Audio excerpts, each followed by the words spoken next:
my mercy. Oh, oh, come and look upon my heart, upon my heart. Oh, oh, oh, I'm a god. How can you kill a god? What a grand and intoxicating innocence. I'm a god. How can you kill a god? Shame on you, sweet Marabar. I'm a god. I'm a god. I'm a god. God. I'm a god. I'm a god. I'm a god. Well, the moon and star, come to me through fire and war. Oh, oh, come, Nerevar, come and look upon the heart, upon the heart. Oh, lay down your weapons, it is not too late for my mercy. Oh, oh, come and look upon the heart, upon the heart. Oh, oh, oh, I'm a god. How can you kill a god? What a grand and intoxicating innocence. I'm a god. How can you kill a god? Shame on you, sweet Marabar. I'm a god. I'm a god. I'm a god. God. I'm a god. I'm a god. I'm a god.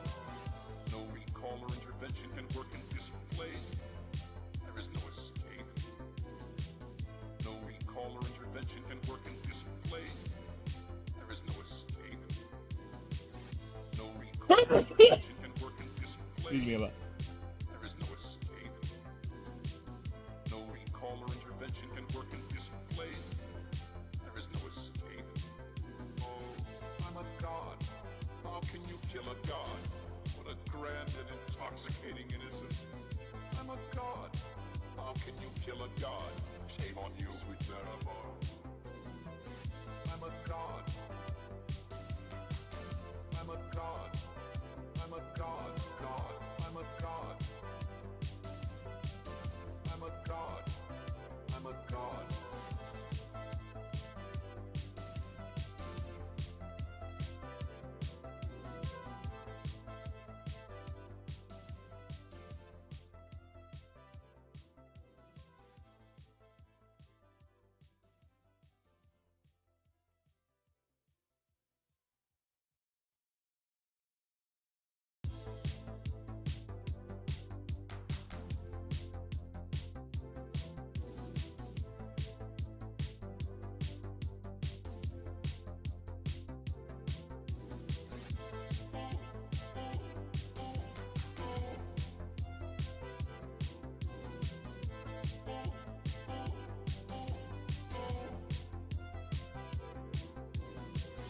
Well, the moon and star, come to me through fire and war. Oh, oh, come, Nerevar, come and look upon the heart, upon the heart. Oh, Hello, hello everyone. Hello. Hello, Zatan Patel. Hello, welcome. Hello. Hello. Nam name lol. Nate. No name lol. There you go. Or you want it to be read as with more flair. You want to be like that? It's gonna be Noname lol. How about? It has a certain role to it, like some ancient name of some ancient civilization that's long gone. Speaking of which, I just need to check my audio. Give me a few moments, people. Audio check. And while we're checking the audio, let's go ahead and switch screens because we are clear. There you go. Okay, so yeah, just like I said, I only do the creatures, the designs, the drawings on the stream. I don't do them offline much anymore because I have other things I do offline, which is rewriting rules and everything, which I am progressing quite quickly actually with the character backgrounds. You can see over here I have made quite the progress. So 1, 2, 3, 4. Well, not yet done, halfway done. So that's number 9 of currently 17 backgrounds. So yeah, enjoy. Well, the game is getting a bit too complicated in terms of character building, which I think is indeed the idea for role-playing games anyway. So having a deep, interesting role-play option or character background or character customization thing is key. Unfortunately, I'm not that good at drawing humanoids, I think, for now, maybe. But I am getting ambitious. I am slowly getting there. I am confident in drawing creatures, though, but not with anything else in between. The sentient ones. Aye. Aye, I heard my voice. We're fine. Audio check is good. Yeah, here. Fuck off. Aye, now, let's... What do you call that?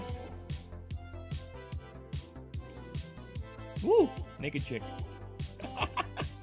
People can see your Discord. What? They'll just see a naked chick. Look at that nice looking chick right there. What am I supposed to do again? Oh my god, the brain is clismed. It clismed. I don't know what I'm doing. Ah! I forgot. Oh well. Hello, Israel 465-WCK. Oh wait, I read that wrong. Let me do that again. Name a country for an edit. Uruguay. Done.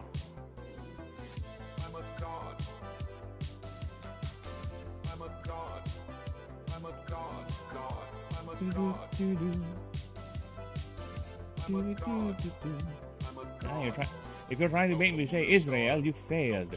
I thought of another country. Your name did not confuse or not diverge my thoughts into thinking of an answer. Come again. Uruguay. Uruguay. I don't know how the rest of the world reads it, but here. Let me show you the spelling of the name of the country. There you go. Uruguay. There you go. That's the one. That's the one we're looking for. There you go. See that? It's a South American country. I know about that because of a joke in The Simpsons. I would play the clip, but you know how it is with copyright nowadays. So, copyright do be a bitch. So I'd rather not risk it. Maybe. For now. Later. I might risk it later on stream because I did notice the longer stream goes, the less strict when it comes to flagging for copyright. So yes, there you go. That is my chosen country. Uruguay. Or Uruguay. I don't know. I click on vertical mode and almost died of cringe. Hi, Phoenix. Hello! Hello, Alia. Hello. Well, Alia, you gotta understand. Vertical streaming, vertical mode, are for the young people, okay? They're for the young, hip, always on the move people. It's not for us. We are the old vanguard, right? We didn't grow up with these fancy phones. We grew up in the brick phone era. We grew up when radio was still a thing. By radio, I mean come in over Roger, Sigma Alpha, and all that.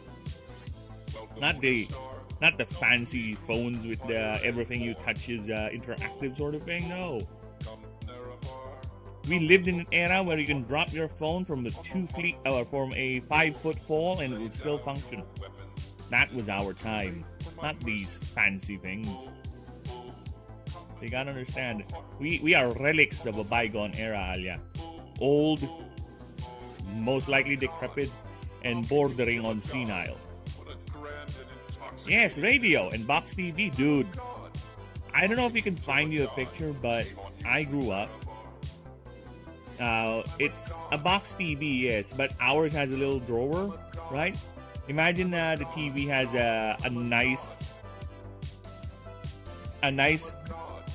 well-made wooden frame, and it has a little shutter that you open up like a drawer. That was so awesome. And our TV has 9 dials. I think it's 9. Yeah, it goes up until channel 9. That was our TV back in the day. It goes up to channel 9. It has a volume slider. Its on and off switch is basically just under those two, and you just either turn the dial on and off. And I think it was still black and white. Yeah, I think it was still black and white. It was my grandmother's TV. When it died, unfortunately, because you know how those TVs are, eventually they will sputter and die. I turned it into a display case, the entire drawer thing. I turned it into a display case for my Tamiya cars. For anyone watching, this is they're not familiar, this is what I'm referring to.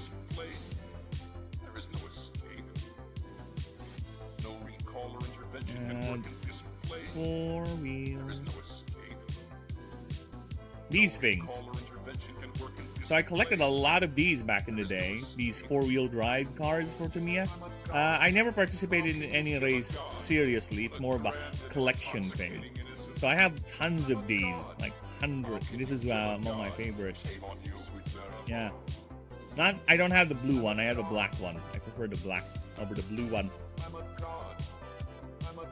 So yeah, I have a lot of these, and I just put them in that closet as a display case. So when you open them up, it's like a mini garage. Like, it's awesome, man. And I don't know what happened to it. I went on an extended holiday, I think for a couple of months, and I went back to my grandma's home. I don't see them anymore. I don't know what happened to them, to be honest. And I was at the age where I don't really care about material things that much because I already have too much material things. So, I don't know. They're gone. They're lost forever, I guess. Whatever. It's a bit sad now, but when I was young, I was like, whatever. I am fully decrepit. Big sad. Aw, Alia. Don't do that. Think of the better days. Think of the fun days when you can still run in the grass and try to achieve it by playing a game where you can run in the grass. Play some Skyrim, why don't you? Or if you want to play something that's strong and modern, you can go ahead and play Star Wars Outlaws or some shit. Or how about pretentious and very, very sad and pathetic? You can play Mixtape. How's that? Or how about very modern, referential, and quite hip? Dating sim. You could do, what's the other one that just came out that Mubes hated and got controversial because it apparently is a hot take? Dispatch. That's the one, yeah.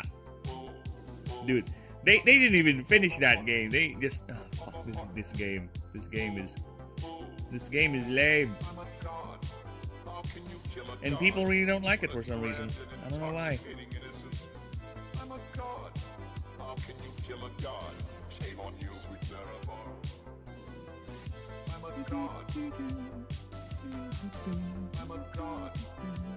Let me just change the tune here real quick.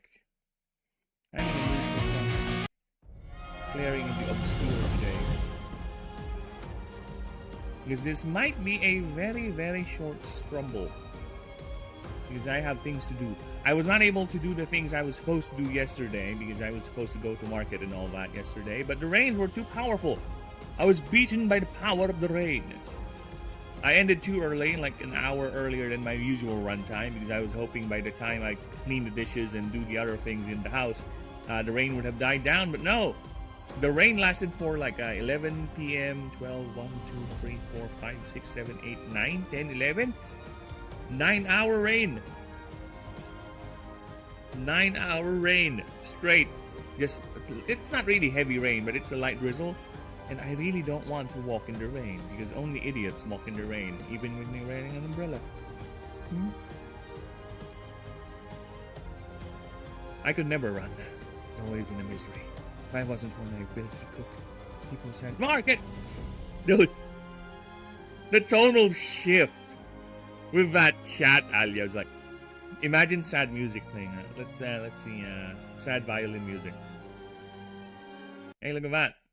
Look at this, Alia. Whenever I go to my Discord, look at that. What do you see? What do you see down there on my taskbar or my task manager in my Discord? What is that? Why would either me or my wife send a picture like that to each other? What was that? What's that going on? Let's find the sad violin music because I kind of want to do this bit.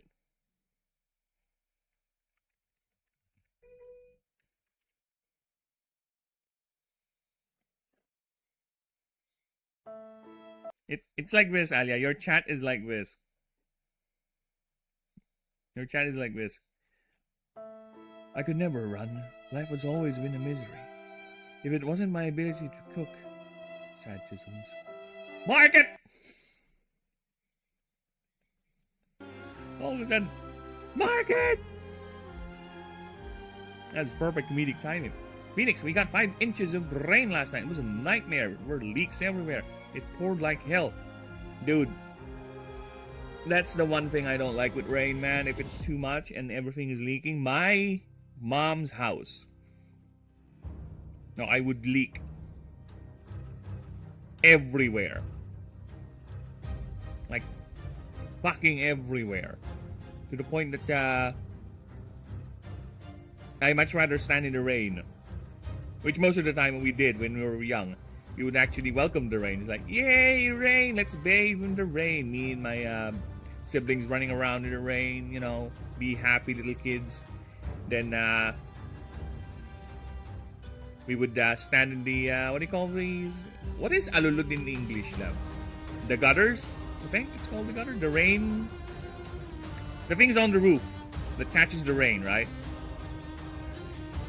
I think they're called gutters in English. We do that. Alulod in English. Is it drain? These things. This is an alulod. I think they're called gutters. Whatever. Or drains on the roof. Roof drains. So these things, you would actually stand besides them or under them, right? And if the rain is strong, it actually turns into a shower. And my God, was it fun. It's like, think of it this way. Those gutter showers that we love to stand by and wait and wash ourselves in is actually kind of a booster pack. It's kind of like a booster pack. You know why? Because sometimes there are things on the roof. Sometimes it can be as innocent as leaves, you know, some dirt. You know, something that got blown up there, maybe a piece of plastic bag, whatever. You know what else goes up on your roof? Cats. And you know what cats do on the roof? Yeah. I never had the pleasure of having that experience, but I had friends who had that. I had friends who have that. Like, they were unaware. They got pellets on their head. Stuck in the hair. Stuck on their hair. It's like, dude. I got one friend who he only found out, or rather we only found out because you know, you have to shampoo, right? You have to wash your hair. So he's washing his hair. He's like, what the fuck is this? Like, ew. Gutter nuggets. Oh no, indeed. Gutters that just installed in my house. Nice. We don't have them here. We don't have gutters here because our roofs are slanted enough, so it's not really needed. I just need a roof that doesn't leak. I'm happy with that. Like, and besides, we live in the mangrove grove area, so why do we need gutters for? Why do we need gutters for? Doesn't make sense.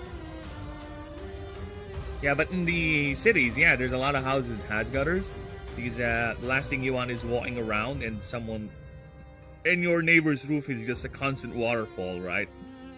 Have a little courtesy, why don't you? And to be honest, now when I was young, I kind of liked walking. Here's the funny thing. I hated walking in the rain when I got older. When I was young, I was okay with that. I love it. Singing in the rain, you know that? Lovely and gay and all that. Yeah, I'm singing in the rain. What a glorious feeling. You know, that song always plays in my head whenever I do that when I was young. The funny thing is, I got annoyed. Oh, rather, my point is, I love having my umbrella fully open, then I see those gutter waterfalls, those gutter showers, or those roofs that have no gutters, and it's a constant stream, a constant waterfall. Dude, I enjoy walking with my umbrella towards those things, and feeling the pressure of the water just hit your umbrella like that. And I was a kid, okay? I was a young teenage kid, and fuck the consequences, of course. The futility and stupidity of youth, okay? We all have that. We all been there. We all were like that. We were all that dumb. Right? The futility of youth. So we had that. Consequences be damned. So I don't care if someone is sitting there or someone gets hit by my deflected water spouts, my deflected waterfalls.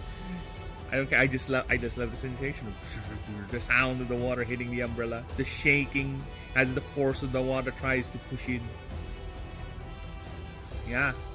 Nowadays, fuck me, I don't want to. I don't want to walk in the rain. I don't care if I have an umbrella or whatever. That's the least pleasurable experience I'll have in my life. Alright? I don't like the feeling of having wet clothes on. Alright? It's disgustingly sticky, and I do not relish that feeling.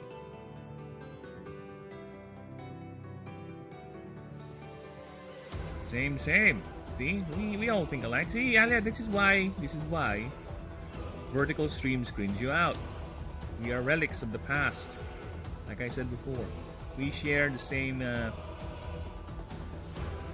We share the same tisms. The only difference is you know how to cook. I don't. I only know how to fry things, okay, and possibly maybe boil an egg or cook some rice. Other than that, I have. What's the complicated dish I've ever made? By complicated, I mean it requires multiple steps. I guess the frying the chicken part, yeah, because I need the preparation of the breading is not simple breading, just block. There's an actual recipe the wife loves to make, so I have to replicate that. So yeah, other than that, I don't think so. I fried some eggs. Yeah, I haven't done any complicated thing. Other than this bad boy of a game. Now this is some complicated cooking. Like I said, I told Mallard this on our Discord. Oh, hello. Sorry, I can't stop it. If I see a beautiful woman, I see a beautiful woman. Now I know that. Where was I? So yeah, as I said, Mallard, I've been working.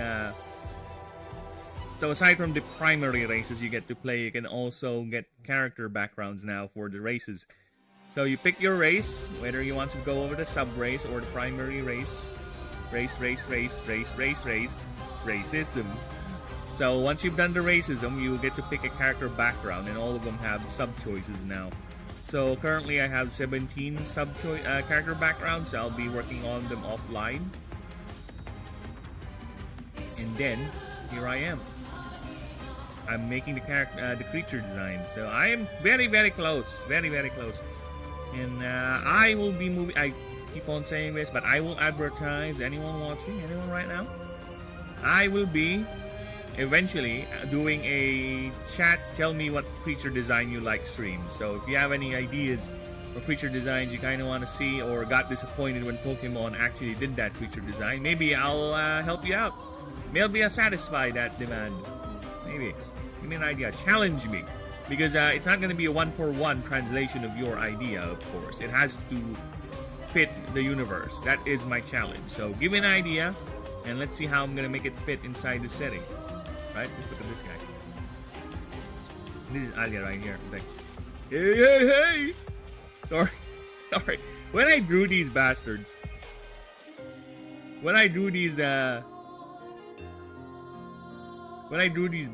the idea is they hide, right? They have 4. Let's see. Let me pull up the. See, there they are. So it has control of 4 slabs of granite or magical rock that it manipulates using magic. So it's a guardian creature. Think of him like a totem, right? See, they're here guarding this the Azure Citadel. So here they are. So I envisioned them when they try to be, try to see what's going on. Some of them will just act like a snake rising from a basket. So that's why it looks like this. Investigating what's going on. It has this sinister, mischievous look about it. When I drew this part here for the other guy, my original idea is to just leave it be. Then I was like, I kind of want to draw one peeking. And here it is. Look at him. Hey, hey, hey. Look at that guy. I don't know. I find it quite whimsical. There is something whimsical about this guy peeking right here. Like, hey Dave, what's going on? Hey, there's an asshole who wants to get in. Should we let him in? Nah, let's kill him. Yeah, let's kill him. That's what it looks like to me. He's like, hey Dave, do you mind quieting down? I'm sleeping here. We're doing your job. We're doing our job, Mike. Get out of here. Nah, you can handle it. Or it's like this is the first guy that actually peeked. I was like, what do you want? And then this guy followed. What do you want? Dave, there's someone here. Wake up, Dave. What is it, Mike? I'm sorry. There's something about this guy's expression right here that makes me think of all sorts of weird scenarios with this setting. Or rather, with this particular drawing. Just look at that sweet, sly smile. And that little wing there, like a hand just peeping out. Sorry. I'm sorry, I have pride in my work, okay? Fuck off. Alright, let's go ahead and do the next drawing then. The next drawing will be a simple action shot. By simple, I mean it's a front-facing action shot. One of the slabs flying towards you, so that's going to be tricky again. Have to make it look like it's coming towards you. So yeah, I'll draw it here.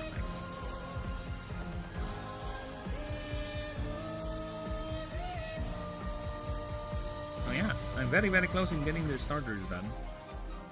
Once we're done with that, we are moving forward. And the project will continue on strong. So yes, I will eventually be opening a Discord. I think I have decided to open it once I'm... Let's say, again, the goal is at least 250 creatures. So once I'm starting the chat suggest me creature streams, I'll go ahead and make a Discord, official Discord, so people can join in, so I can at least see if I can organize test games with you lot. And Alia will be my mod. Alia, you're my mod. I'm gonna rope you into this fucking stupid bastard. And don't worry, we'll make a super secret, mega secret group chat where only people of this tag can join in.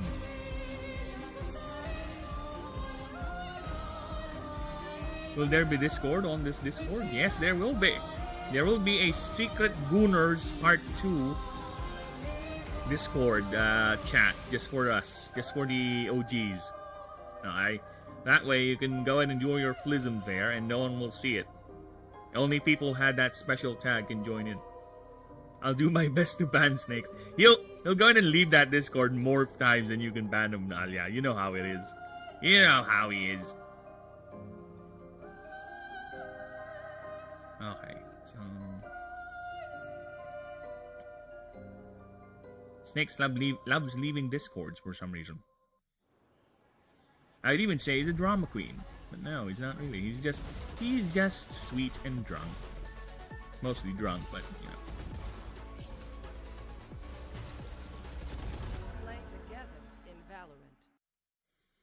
Dude, I can't wait to see bots coming into that Discord and just spamming whatever bullshit they want to bullshit. Why is there a freaking ad? Fuck off. Immediately the joke music for Claire Obscure starts playing. Fuck off. It's the mime music, if I recall correctly.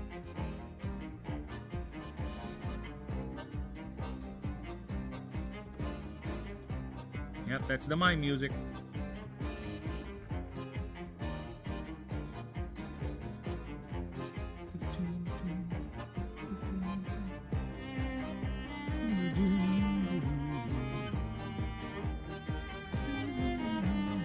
I'm also thinking of I will crush them bots, dust in the wind. Yes, crush them, Alia. Show them who's boss. Show them that we humans are not gonna go down easily. No, worry, I won't be like Swole. Well, I think Swole is a nice dude. I talked to Swole back in the day. Whenever I'm still active on Mootle's Discord, whenever I show up there. He does stream every now and then, but I don't think he does stream anymore. So I used to be with him or be there a lot of the times. He's okay, but I do agree with Ninja on his assessment. Him and James has a tendency to be too protective, or I would even say too possessive of Mootle. It borders on kind of like they are afraid you might overshadow them in the friendship with Mootle. I don't know, that's how it appears on my end though. I could be wrong on my read, because believe it or not, I'm not good at reading people. Okay? Believe it or not, I am not that skilled in that aspect of life. Be wrong. Swall is a piece of human excrement. He despises me. There you go. I have read it in a way where it's not that. Excuse me.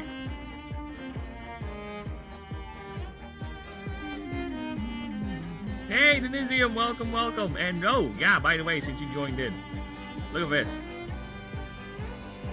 Look at this. You requested for this. You are the reason why I am remaking the character rules. Well, I will remake it, but you are the primary reason why I went with the character rules first, okay? And look at this, look at this. Look how far I have progressed. Okay, aside from, well, the characters, the races now have a sub-race option, so FYI there. And also, the character backgrounds, look at that. This is humble, as you can see. And yeah, it has a blurb right here. And what is this? What is this? Aside from the unique background bonuses you're gonna get, you also have sub options. There are sub options for the backgrounds. I think you already said that you did it. Yes. And I'm just showing. This is the actual look of it. So we have character backgrounds. And we have sub options in the character background. So aside from the actual thing you're gonna get by picking this background, you also have 5 other options you can go to. Like Prodigal has 5 here, all of them has effects, have whatever's.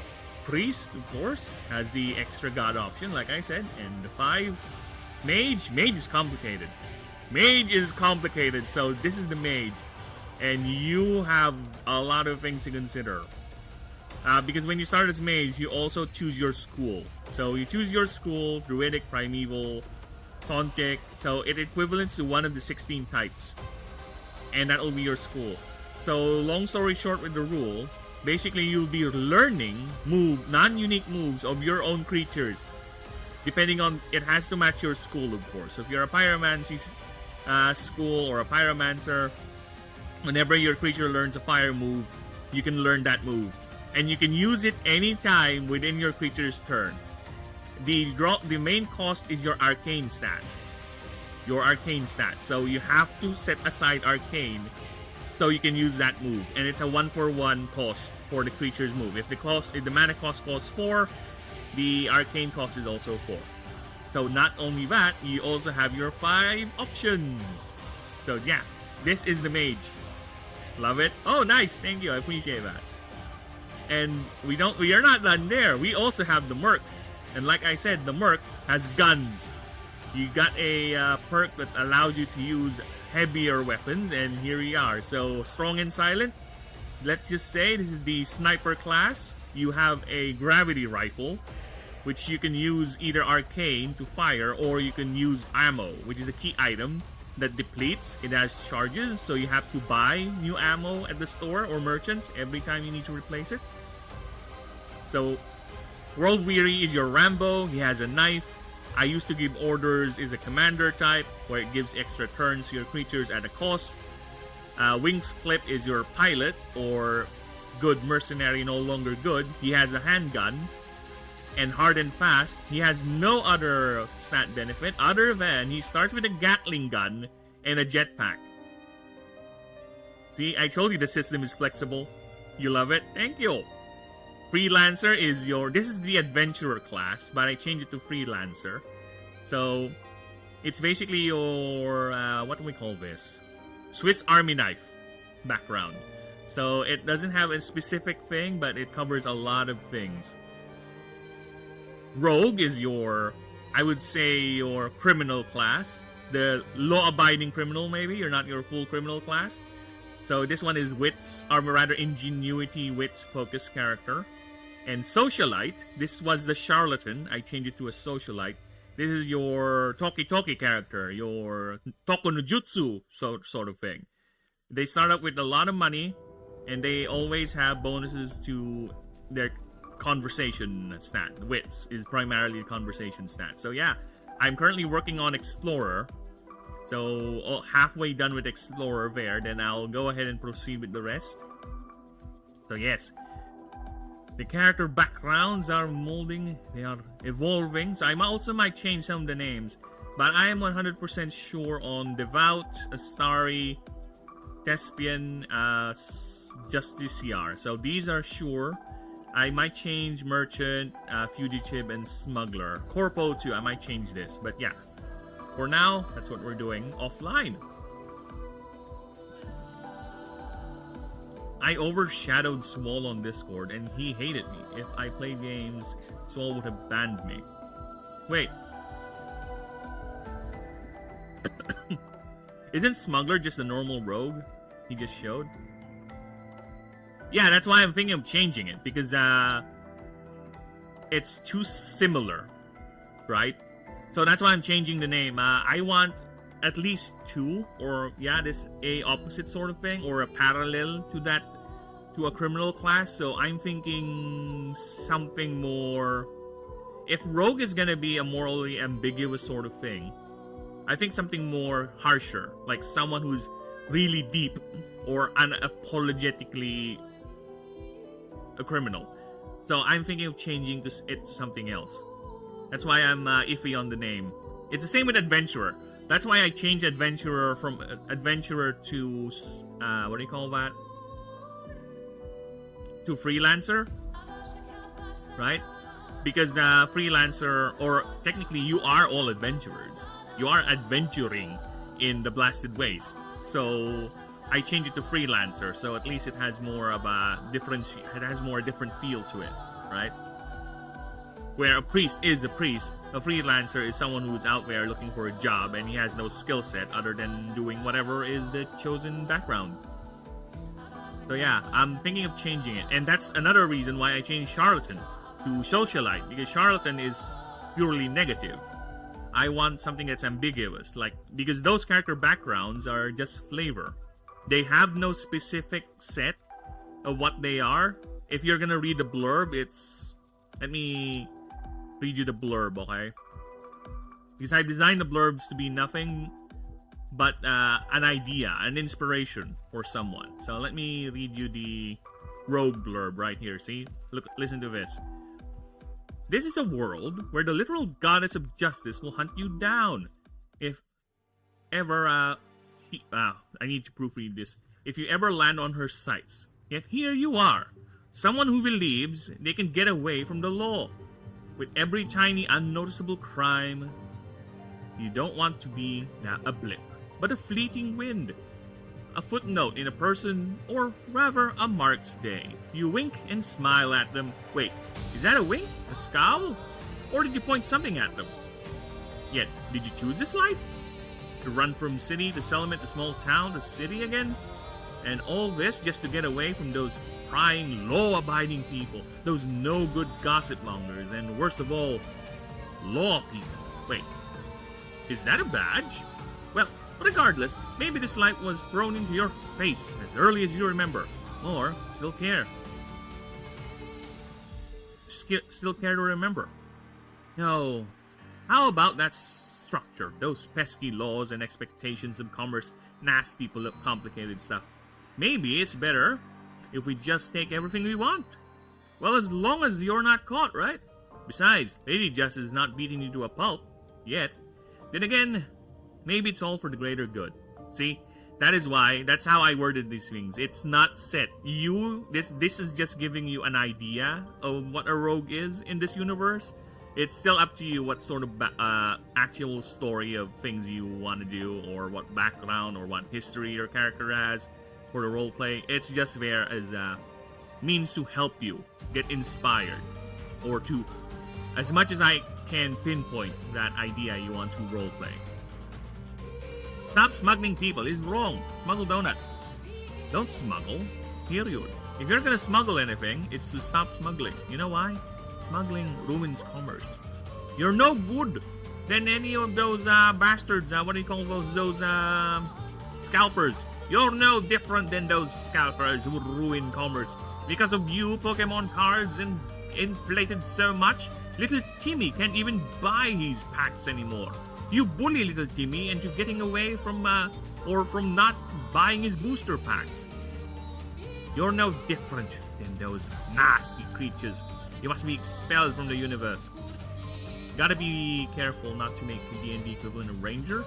He's kind of a smuggler, but he's kind of a rogue, and he's kind of a fighter. Then you just have a mess. Got it. Speaking of smuggler. So yeah, I need to think of a way to change that. The idea of a smuggler is more criminal anyway, so I don't think it would be a ranger. So I might think of probably an outcast, outsider, something like that. I don't know. I'll think about it once I get there. Because the smuggler could be like a Han Solo sort of character, right? Where a rogue is an ingenuity-based character that focuses on getting away with crime by pickpocketing and not being seen. I would even do a smuggler could be like a Han Solo. He's not really good at hiding his crime, but he's good at getting away with it, right? He loves making deals or trying to use his charm, trying to get a better deal, but he's not going to follow up on it. You know, something like that. That's my idea of it. So, I don't know. Most likely that smuggler thing is going to change. It could end up just like with the historian, because Explorer was historian. So, historian got absorbed into Explorer now. So, Explorer is your general researcher in the field, academic guy who's found himself outside for whatever reason, right? So yeah, historian got absorbed into that. So smuggler might actually get absorbed into a grander thing. Yeah, whatever I think of, right? But for now, I want to focus on lay drawings. But yes, if you have an idea, or what should I change it to, from based on what I said, then go ahead and speak, chat. Especially you, Denisium. It's you're the ones who convinced me to do these character backgrounds, and I appreciate that. He's kind of a mess. Okay. So yeah, Rogue is kind of a mess. Well, let's think. I think I'm fine enough as long as the main body, the main character background is not too shambly. Because the sub options for the background, that's where it differentiates. Because, for example, I have a mage, I have the mage background, right? And I also have a sub option there called pure animancy. So what happens there is you can only take this. You only take this if you don't have a school. So if you don't take a school, you can take this sub option, which basically gets you better at fielding creatures because you're a pure animancer. You didn't care about the other schools. Or with the priest has a sub option called atheism. How? Where if the more you don't interact with the favor tracks or the favor ranking, the favor points, the more powerful your character becomes in terms of passing checks, something like that. So there are sub options. No, the smuggler has potentially be a mess. I'm talking to you not to make a smuggler too much like D&D Ranger. Yeah, that's what I mean. He's a mess. I get what you mean. I get what you mean. And don't worry, it's not like that. For now, that's my idea of a smuggler. He's your charismatic criminal. Like I said, where the rogue is more of a skills criminal. He gets away with crime by not being seen, right? By getting away with pickpocketing and all that. By being good at it, he or the smuggler is more of a name pending, of course. Smuggler is your charismatic criminal. He gets away with crime by actually being charismatic. That's the idea of it currently. So we will see. It's a bit far off because Justiciar is also something I am thinking, because I kind of want to put in a detective class as well. So I might put in detective inside of Justiciar. Welcome 5 others. Oh, hello. Hello. Welcome everyone. I don't look at my view count, but I appreciate you lovely lurkers all out there, you know, lurking about, listening to me ramble about this fantastically ambitious project that I am on, that I am devoting everything. The channel is now 100% for this project only. Yes, I am open to ideas, questions, and everything. Ask, and I shall answer.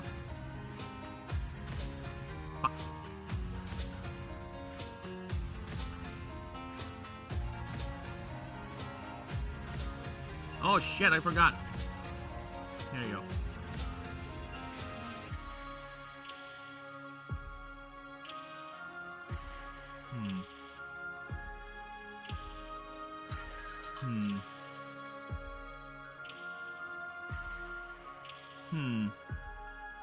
I don't know. There's something off with the eyes.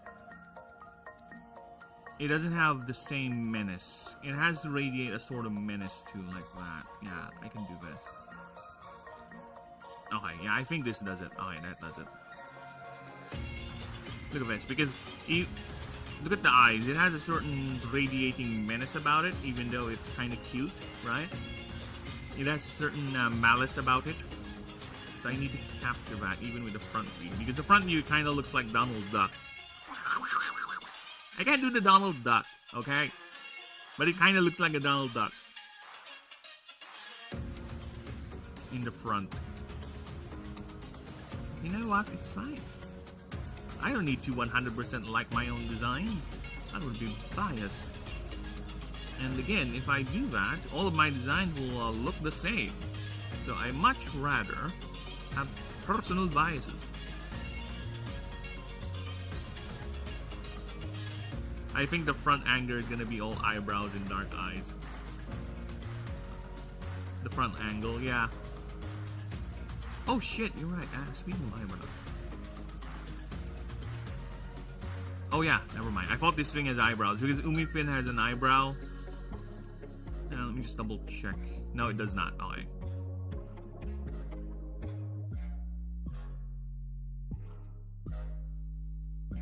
Yeah, there you go. I think I kind of got it.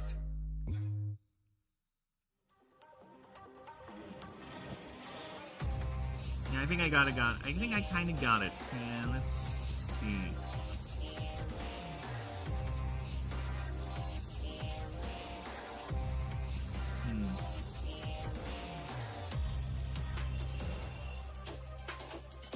The front angle. Okay, the teeth should be here. If that's the case, right?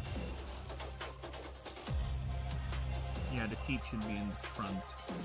Not anywhere showing, because that would be odd. See, look at that. So they should be around here, like that. And a couple here. Yeah. Let's do that. Yes, Kitty Cat?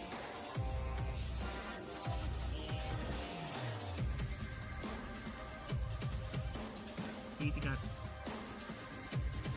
There you go. So yeah.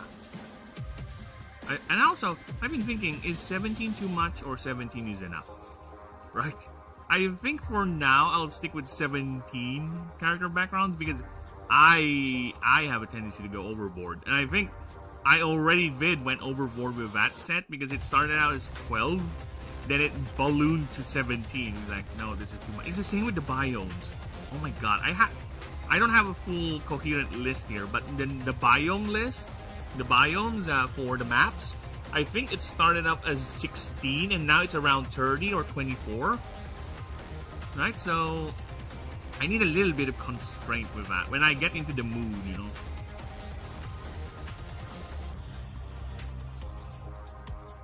I think 12 is fine. If you really have some unique ideas, you don't need to go all out in the first draft. You're correct on that, yeah. That's why we're gonna see first. Because to be honest with you, you saw the character backgrounds, right? They already have sub-options in them. So I think it's fine.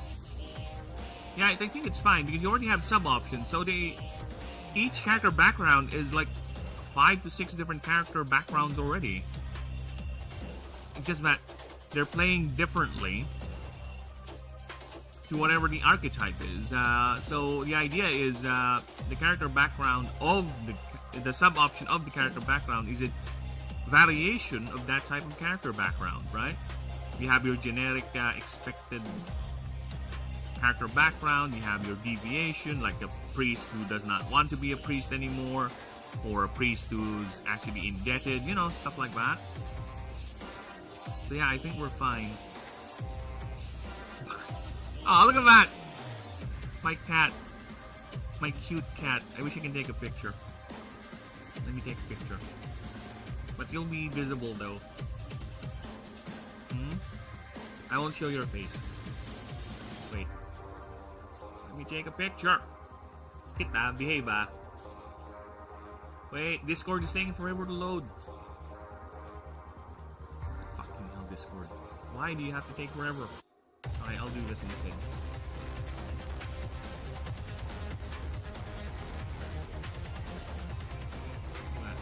Give me a good angle, kid. You fuck. Okay, done. Thank you, lab. My kitty, my smelly kitty. Smelly pussy, that one. Okay, so let me go ahead and show you guys this. I'm gonna send this picture in Discord. This is the rare glimpse into my domestic setting, my domestic life. Look at Discord, lab. It's taking forever to load. Every time I open this fucking app on my phone. I don't know why. Look at that. See? It's just looking at me. There you go. Fuck you. Sorry, come on. The wife is waiting. Stop it. Stop with the notifications that I do not need. Not welcome. Alright, let's end it here. So this every time live, I will go to my taskbar and see. Well, she's hot though. There you go. Alright. Now. Little Prince kid. Oh shit. Going back.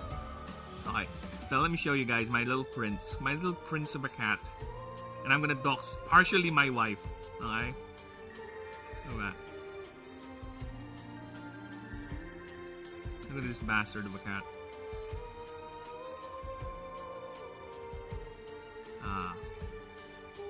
Whatever. Look at this. Look at him. Look at him. This princely bastard. This is him. This is my cat right here. This prince of cats. Okay? He's lifted up. He has a personal bed on my wife's lap whenever she works. The cat kit would actually go and he would stay and look at her. Give her that looks like, Mom, it's time. Get your pillow, put it on your lap so I can sit on it, so I can sleep on it. This is him. This bastard right here. Prince of a cat. The cat prince, if you will.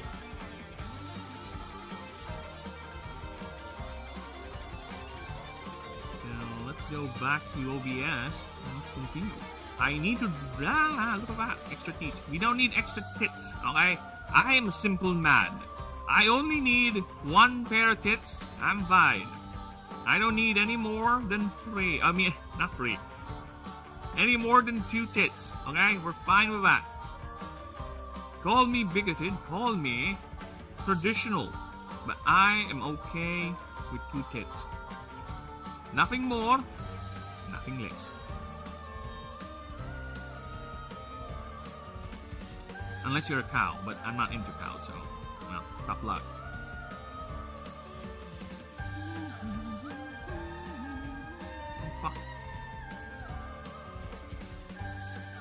English is such an amazing word, amazing language. You know why? You know why English is such an amazing language?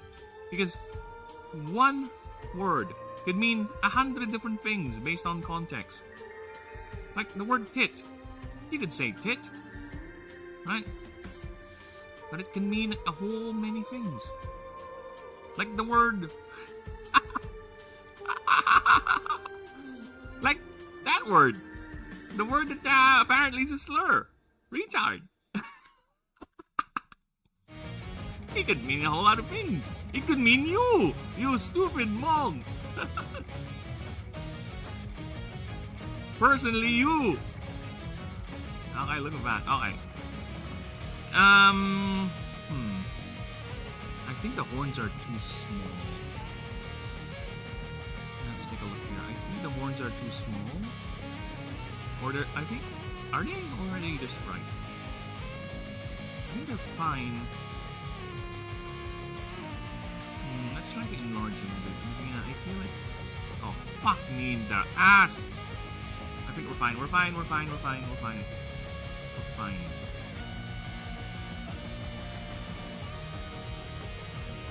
No, we're not fine. The horns are too big.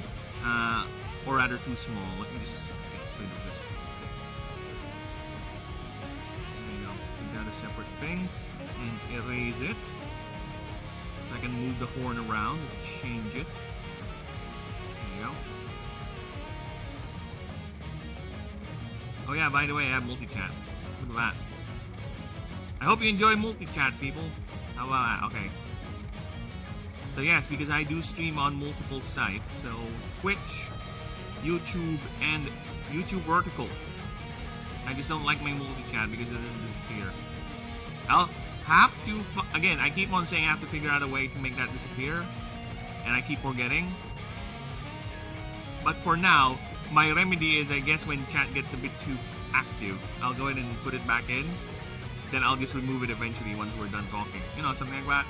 Since the stream is not me just playing a game or demanding too much focus of me to not step in my dashboard and do things. So I think I can afford doing that for now. It's a temporary fix, of course. Not the 100% fix, you know. It's just that I'm busy.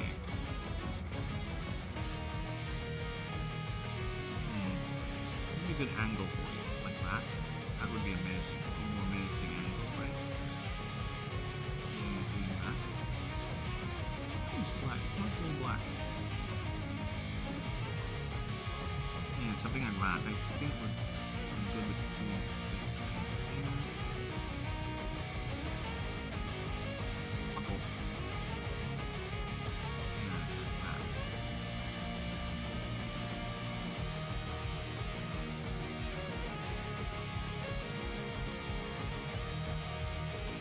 Yeah, I think that's good. That's a good angle. It has a sort of menacing attacking angle to it. I'll take that. Let's move it down a bit. I think the neck is too long. No, I think it's just... Is it too long? This one is a short neck, to be honest. This one is a very long neck. This one is no neck because he's busy being a peeping Tom. But I think it's fine to do that side. Like that. Grab. No, not yet. Still get on black. There you go. So that's the front. This goes around like that. And that's the front. Oops. Doing this. There we go. Or is that too low? I think that's too low. There you go. There's a white dick streak. Nope, can't see. That's not visible at this angle.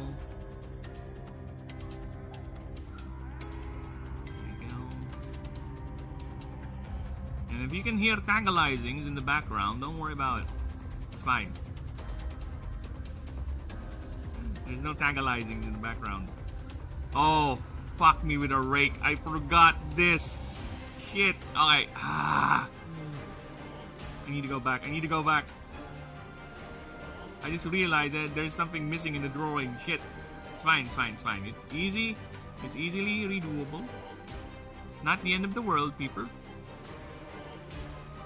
Dude, I can't believe I forgot about that. Sorry, I forgot your spiky frill. Your spiky spikes. The last thing I want is to be inconsistent, you know? We don't want that. I have a very strict no inconsistency policy. Alright? So lucky for me, I'm using a drawing app, so it's so easy to go back and correct drawings, and I like that very much. There you go. Okay, now it's complete. Save as. There you go. Dude, I have a very strict standard when it comes to consistency with other media and other IPs. That's why I hate a lot of modern media nowadays and the way they adapt certain things, especially the IPs I love, because they don't care about consistency or lore.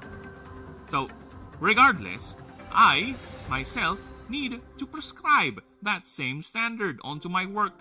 So if there's anything that I missed or something that I find to be inconsistent, I will go ahead and immediately correct it, even at the cost of ease and practicality. Because if we don't ascribe to our own standards, then what are we? We are called a hypocrite, or a really forgetful idiot. As long as you own up to these misgivings, I think you're fine.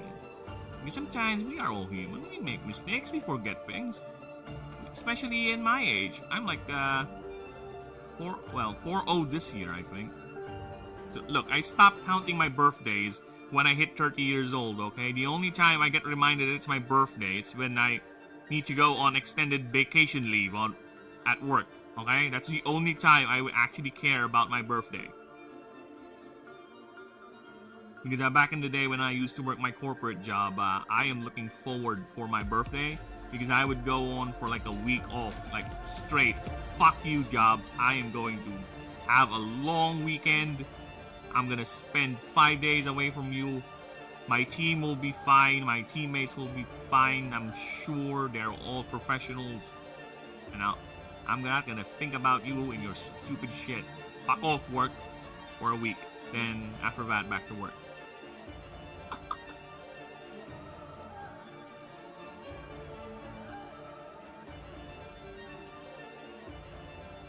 I would reserve that. It's gonna be 5 days minimum straight. I'm gonna have time. Party. Well, to be honest with you, during those times, I would go on those long extended VLs or vacation leaves. I'm just sitting at home. There are moments when I do go out with the wife or girlfriend back in the day. Or, well, technically she still is, but yeah, specifics. I would go out with her, right? But most of the time, just me sitting at home. Because that's something I cannot do when I'm busy, when I'm at work. It's like, all I think of is work.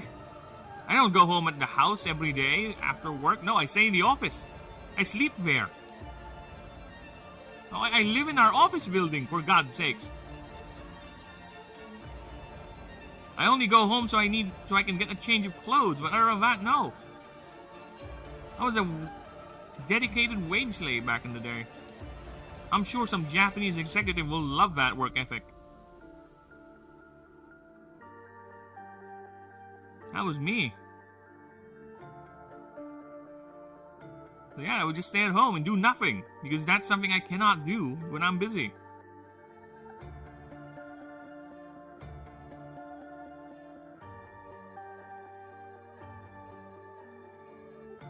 Just play my games.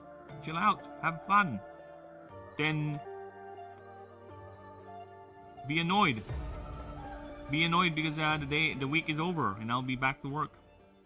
Then realize, oh shit, I kind of miss being at work because of the salary. Not because I miss my teammates or my my people, you know. I miss the salary, that's it. Nah, there were some fun bits. I had some good friends back in those days. That's when I even met her.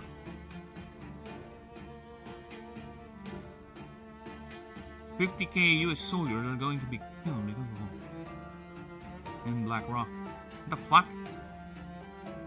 Where did that come from? Because of Christmas?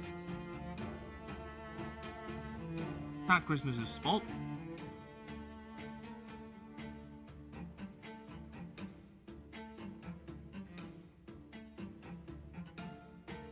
The big, this is a big foot.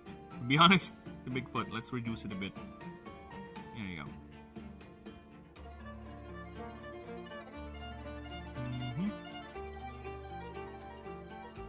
Big footsies. Just fat. There you go. There you go. Let's put up multi-chat there so they can see that. I'll leave it up for a bit. You know what's depressing? You know what's depressing? You said Japan. I went on a tangent. Did I say Japan? Oh, Japanese executive. Yeah, you're right. I did say Japan. Because Japan has a weird work ethic. It is very weird. I admire the Japanese fortitude, but being I don't know, correct me if I'm wrong, people who are from that country, but the impression I'm getting from Japanese work culture is very, very, what's the word? It's not dehumanizing, but it treats the worker or the individual as more of a no different than a functioning machine sort of deal, you know? You're no different than a piece of machinery that is expected to perform apathetically and just 100% focused on the job, and everything else doesn't matter, sort of thing. Which is, okay, that's kind of sad and bleak and kind of dystopian too, to be honest. Because for them, I think company loyalty is very, very big, to the point that nothing else must come in between. It's like a mini high school cult, to be honest. The clique, or the company in this case, goes first over everything else.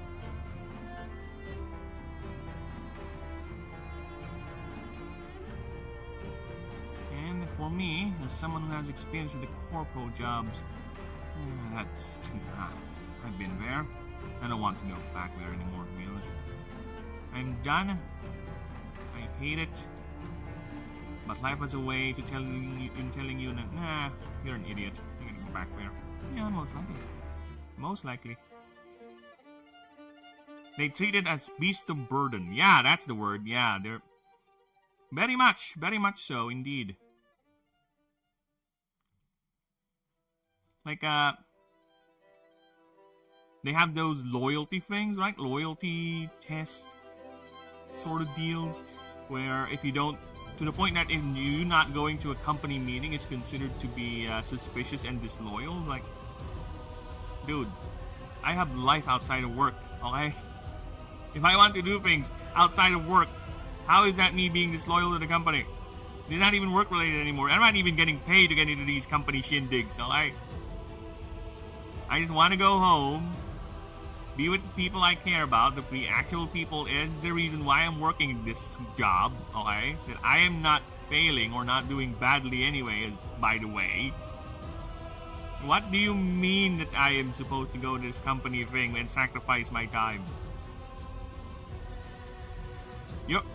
I'm already getting paid for a good 90% or 50%, 60, 70% of my time. In fact, you're not even paying for my time traveling and resting for preparation for this stupid work. Alright? Sorry. grievances over corpo job is leaking out there. Yeah, because I find the whole idea of it's fine. It really is fine, right? It really is fine. It's just that we all are looking for that sweet in between, that work-life balance. And a lot of corpo jobs don't have that. A lot of corpo jobs do not have that.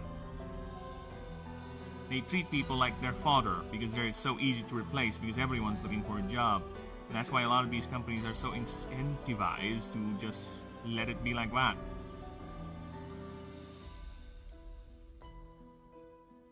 Yeah, you have a complaint? Well, buzz off then. Good luck finding a new job. Something like that, that sort of attitude, which is very, very annoying. That's why I also find the idea of small companies to over bigger ones, because smaller companies tend to be more personal, right? They tend to have more, they like a small community over a massive conglomerate or a massive corporation where everyone's treated as machinery or a beast of burden, is how I said. Grabbing my eggplant and pizza? Ew. Disgusting. What sort of combination is that, Alia? Eggplant and pizza? To each their own, but I'm gonna call that out as disgusting as fuck. Because it is disgusting as fuck. Why would you put eggplant on your pizza, Alia? What sort of sin have you committed to perform such degradation of such a delicious dish? What sort of devilry has entered your mind to create such an abomination of the culinary arts? Nay, the very existence of life is offended by the notion of an eggplant in the pizza. And here I am, someone who likes spinach on pizza. Spinach cheese pizza is amazing, by the way. I wish I had one right now, but you know what? I'm old and I'm apparently on a diet, so I can't have every sort of guilty pleasure food that I used to enjoy. Not anymore. Because the last thing I want is to suffer both the wrath of my wife and the tisms of my body. Okay? Call it whatever you want. I call it loyalty. Okay? And of course, there's a reason why I call her the woman I love. I will obey. I will listen. Besides, it does make sense. I've seen people who suffer massively because of whatever bodyism they have. It's very, very sad. There you go. Take care of your body, everyone. You only have one. IRL has no reload function. IRL is the real Iron Man mode. Alright? Look at that! Oh my god, just look at that. 3 tails in passive form, right? Then we have a tail here that's clearly striking towards you. And I love it. I love it! Dude, thank you. Thank you. That I am improving. I am slowly improving. Yet I think I'm okay with the face. And this is why I really, really like doing these action shots for the creatures. Because yeah, I'm doing a rule book. True. Look at this. This is a rule book. Right here. This is the rule book. If I am confident with my art, I would probably sell this rule book right now. Or after it's done, of course.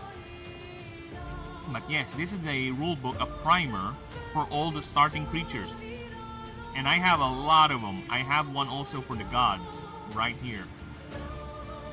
Because the gods in this game, people, I have 27, I think, gods and demigods in this setting. So, they're the legendaries of this set, of the setting, right? And it's not like in any other creature battler where you just throw a ball and that's it. No, you have to work your way into getting these boss level creatures. They're technically sentient creatures that are so powerful they're considered gods. and they will allow themselves to be bonded with a player so you can use them in combat. Right? They will allow, but you have to work for it. You have to do the tisms to work for it, and that involves fighting them in their boss arena, their boss fight.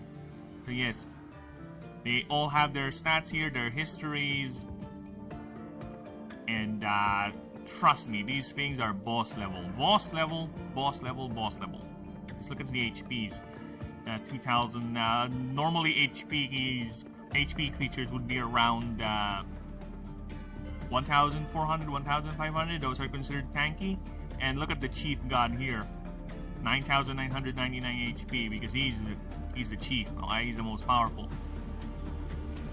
So yeah, these are god level, boss level creatures. And yeah, like I said, you can bond with them. You'll have a chance, but you'll have to earn their favor.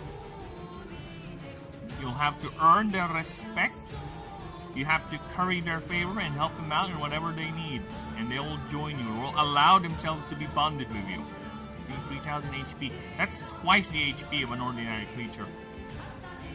And I might even do adjustments. The more I make creatures, the more I kind of want to make adjustments with some of the boss level HPs, because to be honest, some of them I find quite low. But for now, I would not touch them, because I would still prefer we actually get these things into combat before I start fiddling with the numbers. But for now, this is their current stats. And their passives are only one. Yes, the gods only have one passive, and it's very powerful, like game-breaking. And their typing, as you can see, this symbol appears a lot with the gods, because that is an exclusive god tier type. There are technically 16 types in the game, where the 17th typing is reserved for gods. So yeah, the only way you can get an Illuminate type, well, normally, I might make something that can grant an exception, but for now, currently, the only way you can get an Illuminate type is actually by currying favor with a god and allowing them to join your party. But for now, Illuminate typing is strictly for the gods. So technically, yes, I have 16 types in the game. Because the other 16 you can easily get, well, you can get by running around and catching or bonding with creatures, rather. But yes, here they are. They're all the gods. They're all ready. They have their stats. We're just making the... We are just making the creatures that inhabit the world. Because once we're done here, the easiest part is to make the item list, the scenario list, and I might start learning how to program, because I do have Godot here. Because again, the game might be designed to be a tabletop RPG, but the main goal is to eventually turn it into a PC game. So I might just go ahead and learn how to use Godot in the meantime, and actually make a map generation engine. So that would help us generate maps for the expedition runs I'm going to do for the testing. So just stay tuned, people. I will be making a Discord so people can join in and we can organize test games. And I will DM for you happily. Or you can DM it yourself. I will be putting in links for the rules there for people to check out. And also comment how dumb they are, how imbalanced, or maybe change things or suggest things. You know. I'm open to criticism. Don't worry, I can take it. I'm a big boy. Or so I thought.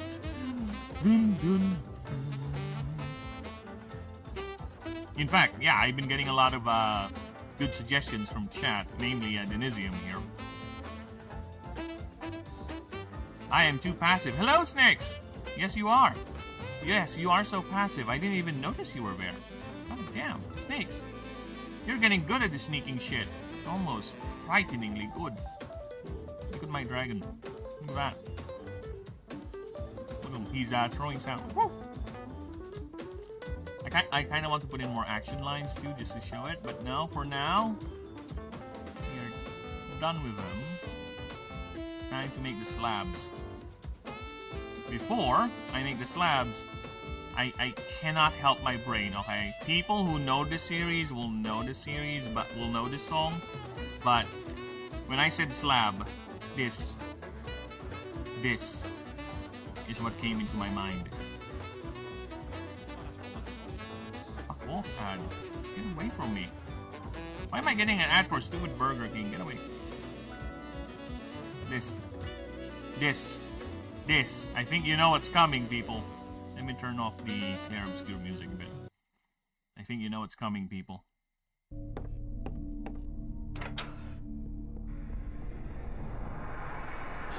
Return the slab. Or suffer my curse. Return the slab. Or suffer my curse. Oh my god, I need to hear the song. This night you will I need to hear the song. I need to find it. return the slab. What's your offer?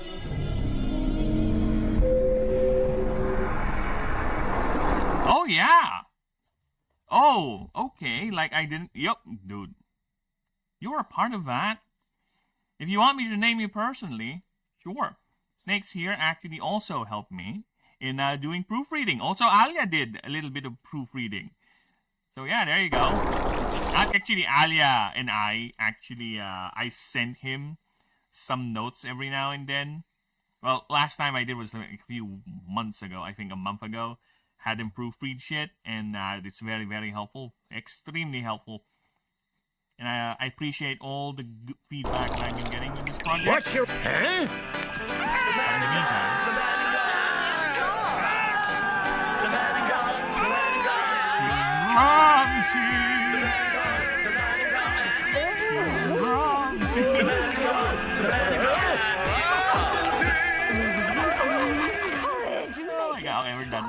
We're done with the reference.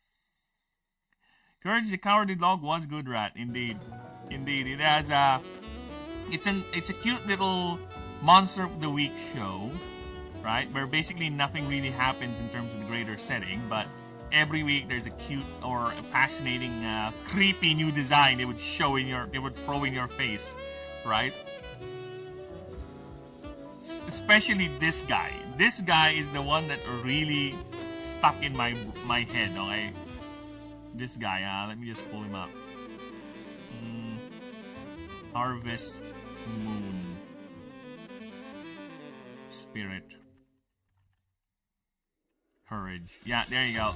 AI knows what I'm talking about. This guy.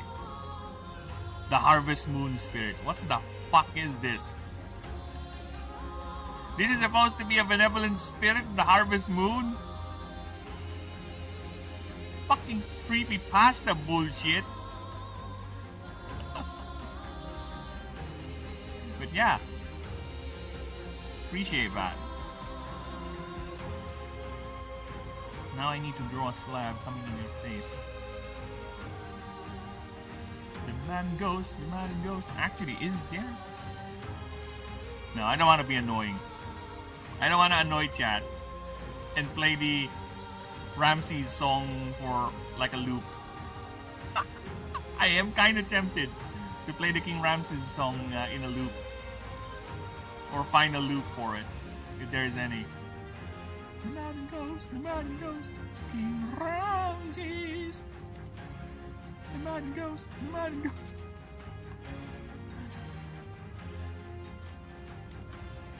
And Young Me too, actually, understood it as the song was saying, Return the slab, King Ramses.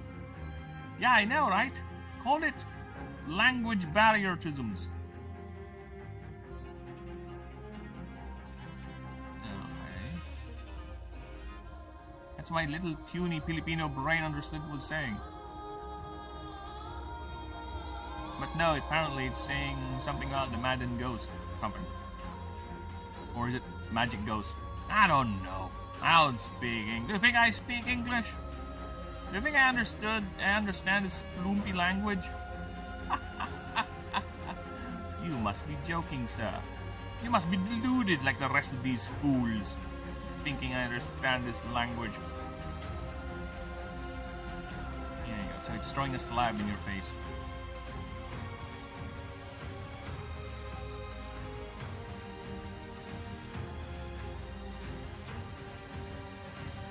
Ooh, I don't like that.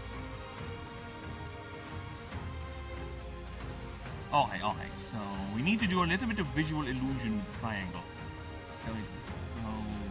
Oh, it should grow smaller the further down I go. Should give off the illusion. There you go. That it's coming towards you. Woo! Visual illusion. Thank you, Da Vinci. I don't know, but is Da Vinci who taught painters out the idea of perspective, or was he the one who popularized it? I don't know my art. You think I'm an artist? You must be foolish, sir. You must be deluded beyond your ass. If you think I'm an artist, then you're a fool, a pretentious hack. I'm just a guy who's making a creature battler game, and I have no money to hire an artist. That's it. Nothing grander. It is as simple as that. Look at that, it threw a slab in your face. So I think we really need to put action lines here so to show the slab is coming towards you. Oh shit, sorry. I knocked off my my scissors. The scissors I use to scissor with my wife sometimes. Praising! Yeah, someone get Archer here. Someone I need to make a sound bit like that. Praising! I'm gonna study my bot, see if I can have the bot do something like that. And I think the bot would allow it. It has the shout thing. From any platform, Twitch. Well, it doesn't have the shout thing that I want. Oh wait, YouTube.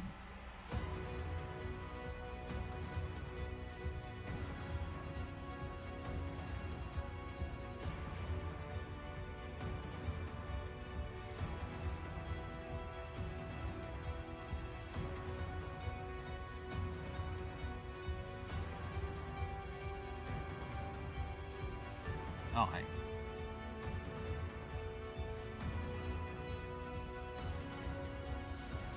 Maybe. No, maybe.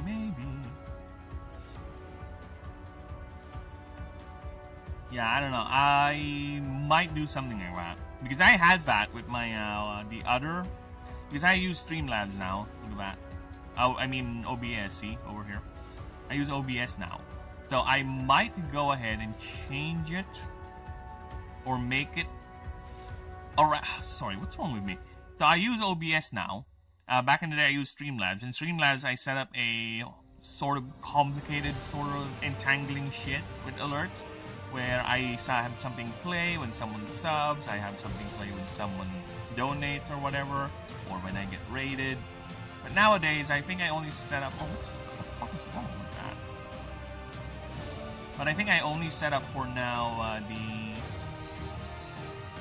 What do you call that? The donation sound or blurb?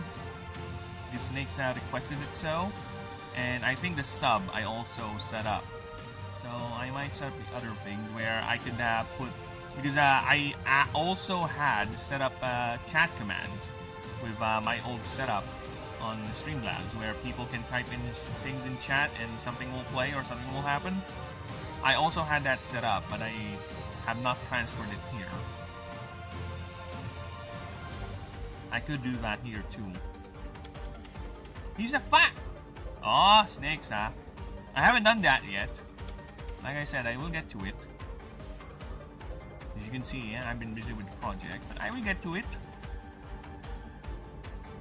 I will make you fat.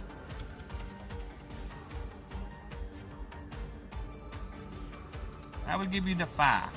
You fat.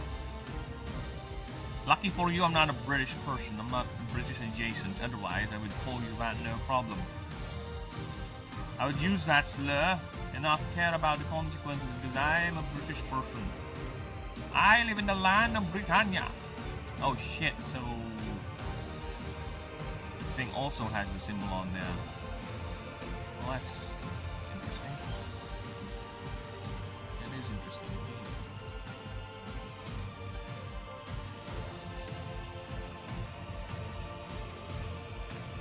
Something should be here, and bigger here. There you go. Let's go. Oh my god, I so love this fill tool sometimes. Why do you have to do that, Phil? Why you must be a constant pain in my existence? Why you must insist on doing weird things?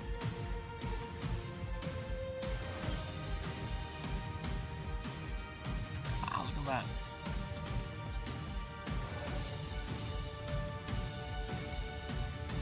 Yeah, I think the slabs are too small. I think they're too big. I think they're just right. Alright, so let's increase this one's size.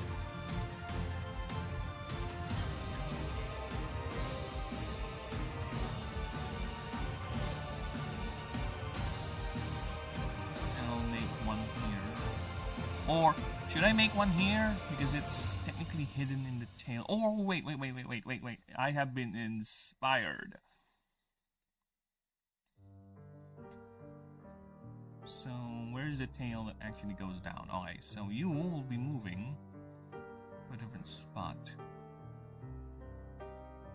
Like that. So you're gonna be there. Like right here. There you go. Yeah, I think it's fine. It's not gonna overlap with anything. Alright. So let's make another slab over here. Let's slab a slab. That way we can see all four. Either way.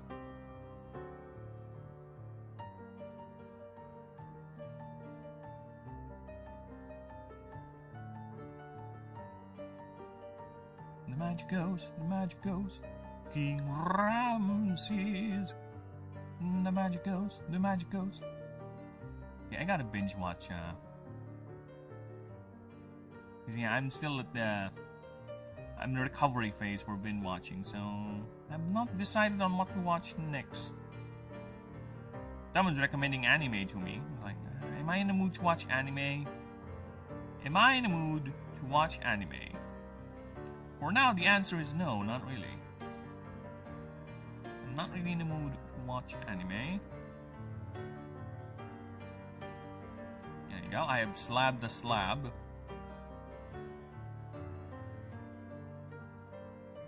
Oh, the magic goes! I panicked there, I panicked. Let's move that up. Yonder. Okay, now I have a conundrum.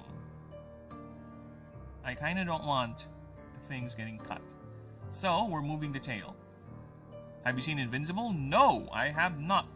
And to be honest with you, I downloaded it the other day, right? I downloaded Invincible the other day, and I was trying to see if I can watch it. Something is not hooking me. I don't know, maybe it's the animation? Probably it's the animation because there's something missing. There's something lacking that's not hooking me with the aesthetic or the presentation of that show. Something didn't click. So yeah, it's been sitting on my hard drive or on my storage for some time now. And I think I eventually deleted it. So I just said if I ever want to watch it again, I'll just go ahead and re-download it. But yeah, something did not click. And I heard the later seasons are not that good too. They have an issue with budgeting and animation, which is interesting indeed. I think they also had the same issue with One Punch Man Season 2, where the animation budget is not as big or not as good as the previous seasons. And yeah, and that show has been going on for quite a while. The only thing I saw it became a buzz was Season 1. Then after that, it just died down. No one's talking about it that much anymore. Not in the zeitgeist. There was a time when that thing was a meme. Remember the Think Mark meme? That was a big thing, but it's gone now. It's no longer part of popular culture. It has vanished into the ether.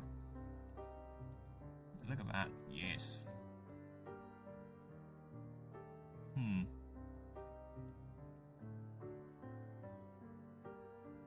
should I also...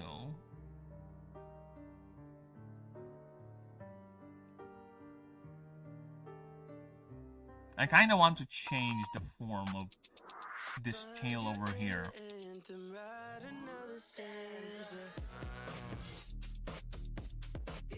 Yeah, I kind of want to change it. I kind of want to change the form of the tail here, so instead of it just doing that,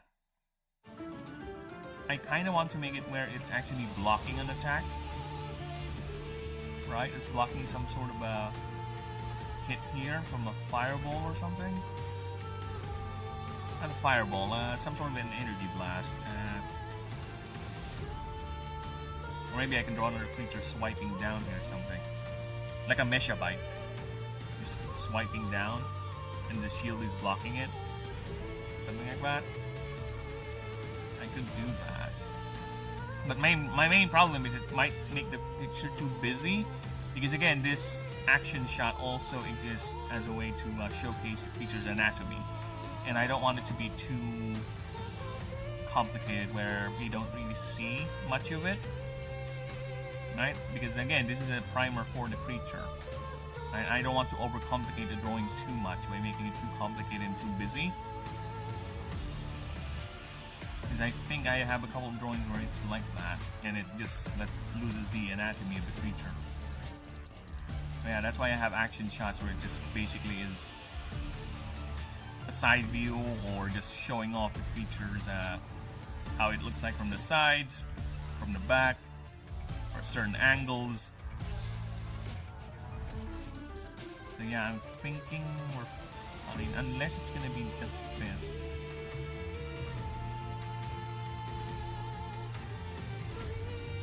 Yeah, I think we're fine here.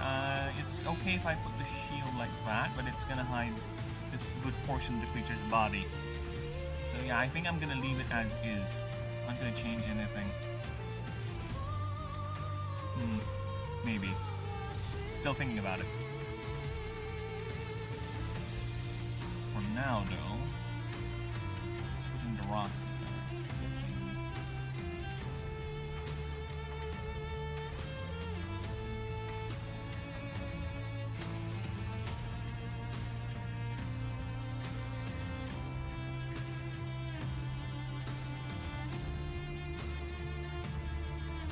No, it's fine. It's fine we don't have them. Not really a part of a creature, but rather more of an aesthetic thing. So yeah, it's fine if you don't have the fight.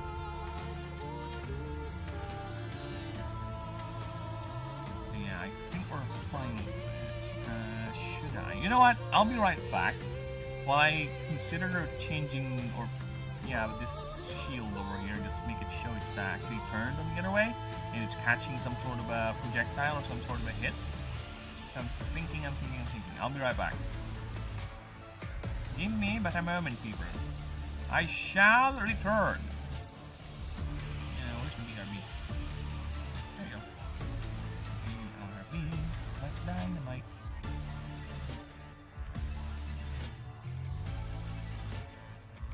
Oh, fuck me. That's not what I want to do, you idiot.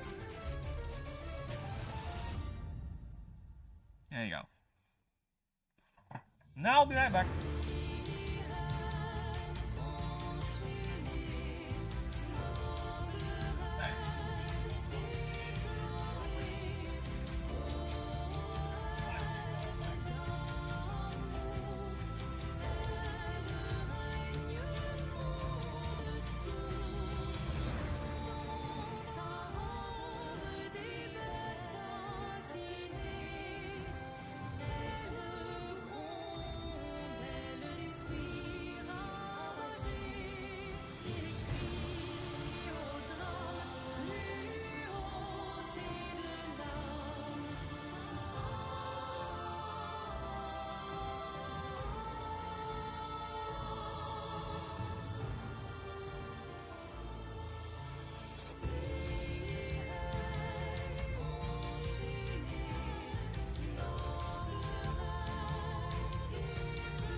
Oh, I'm back already? Yeah. I just grabbed a drink. That's quick. Okay. smeezy. Easy smeezy. Alright. I've decided to leave it be.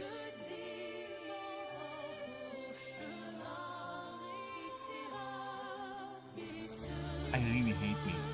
I said I decided to leave it be, but my brain was like, are you sure? Are you sure? Should I leave it be?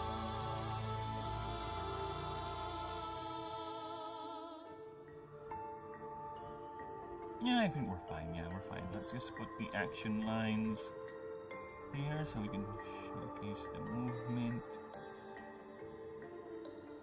The tail.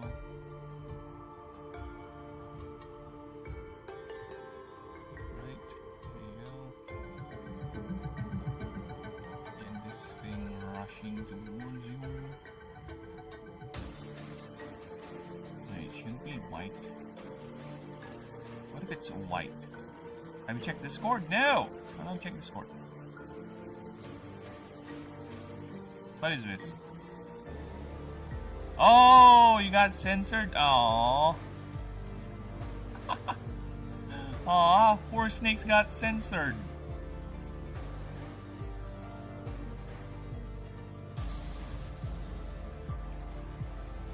What's Sopranos, you British cigarette?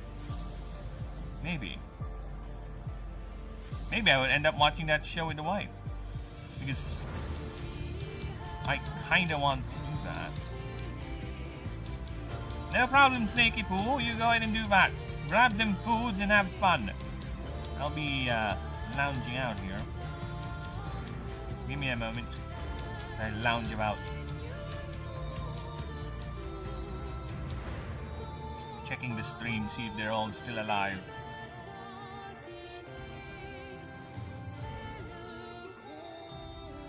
Alright. White action lines are better.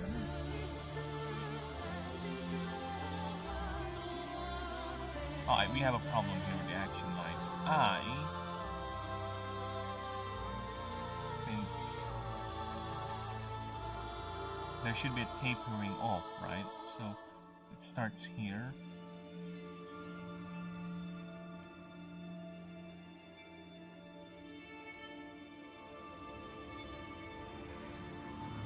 But if it starts there, then it should.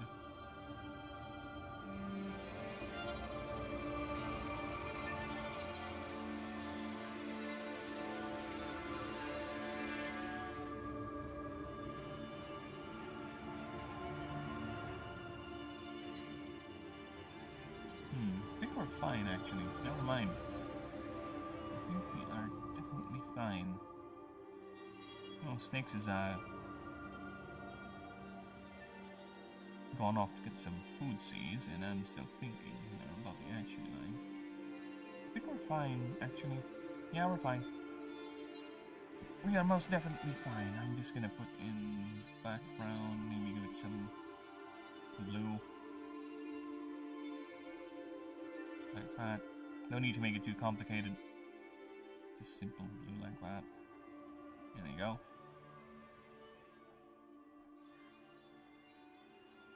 Now we're gonna put in some shadows, of course. Almighty shadows.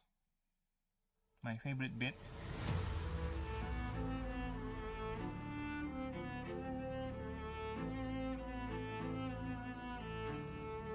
Well, before I put in shadows, let me just grab this.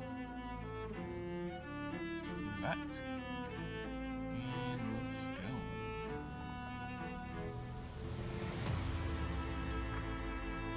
The wings glow a bit. Oh, fuck me.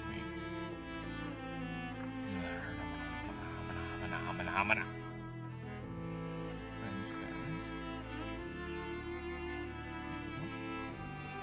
Now let's go to the other wing, which is way, way down here. Do the same. There you go. 50% opacity. Very nice. Okay. Should I also do that with the eye?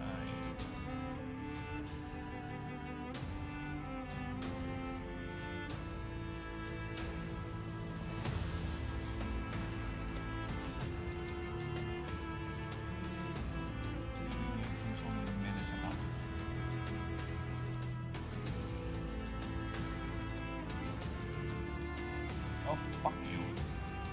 I hate the fill tool sometimes. I don't know why the fill tool is like that. If it's too transparent, it's just gonna fill the whole picture. If the picture of the color you've chosen has already been leaked, it's gonna, or rather, for example, this, right? This here. So I want to change the color for this.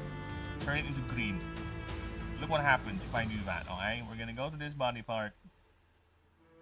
I gotta voice my grievance. I know you can adjust it, but I prefer it doesn't. You don't need to do that, and it's intelligent enough to realize what I'm doing. There is a line there for a reason, right? If I put that, it's gonna change the whole thing. The fill tool is too aggressive. Of course, you can adjust it like that, but I prefer this adaptive. But at least it gives me that option, I guess. So. Call it a first world problem.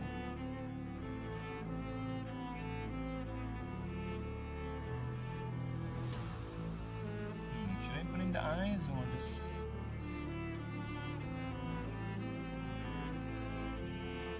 Yeah, I kind of want to put in the eyes, but I'll change it.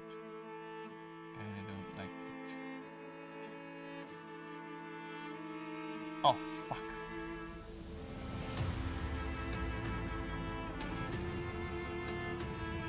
I want to change. That was my fault. Sorry about that.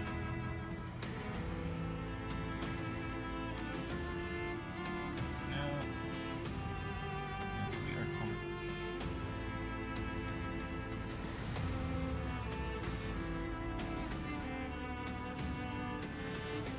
There you go. 3D devour. Now, we actually do shadows. Shadow time!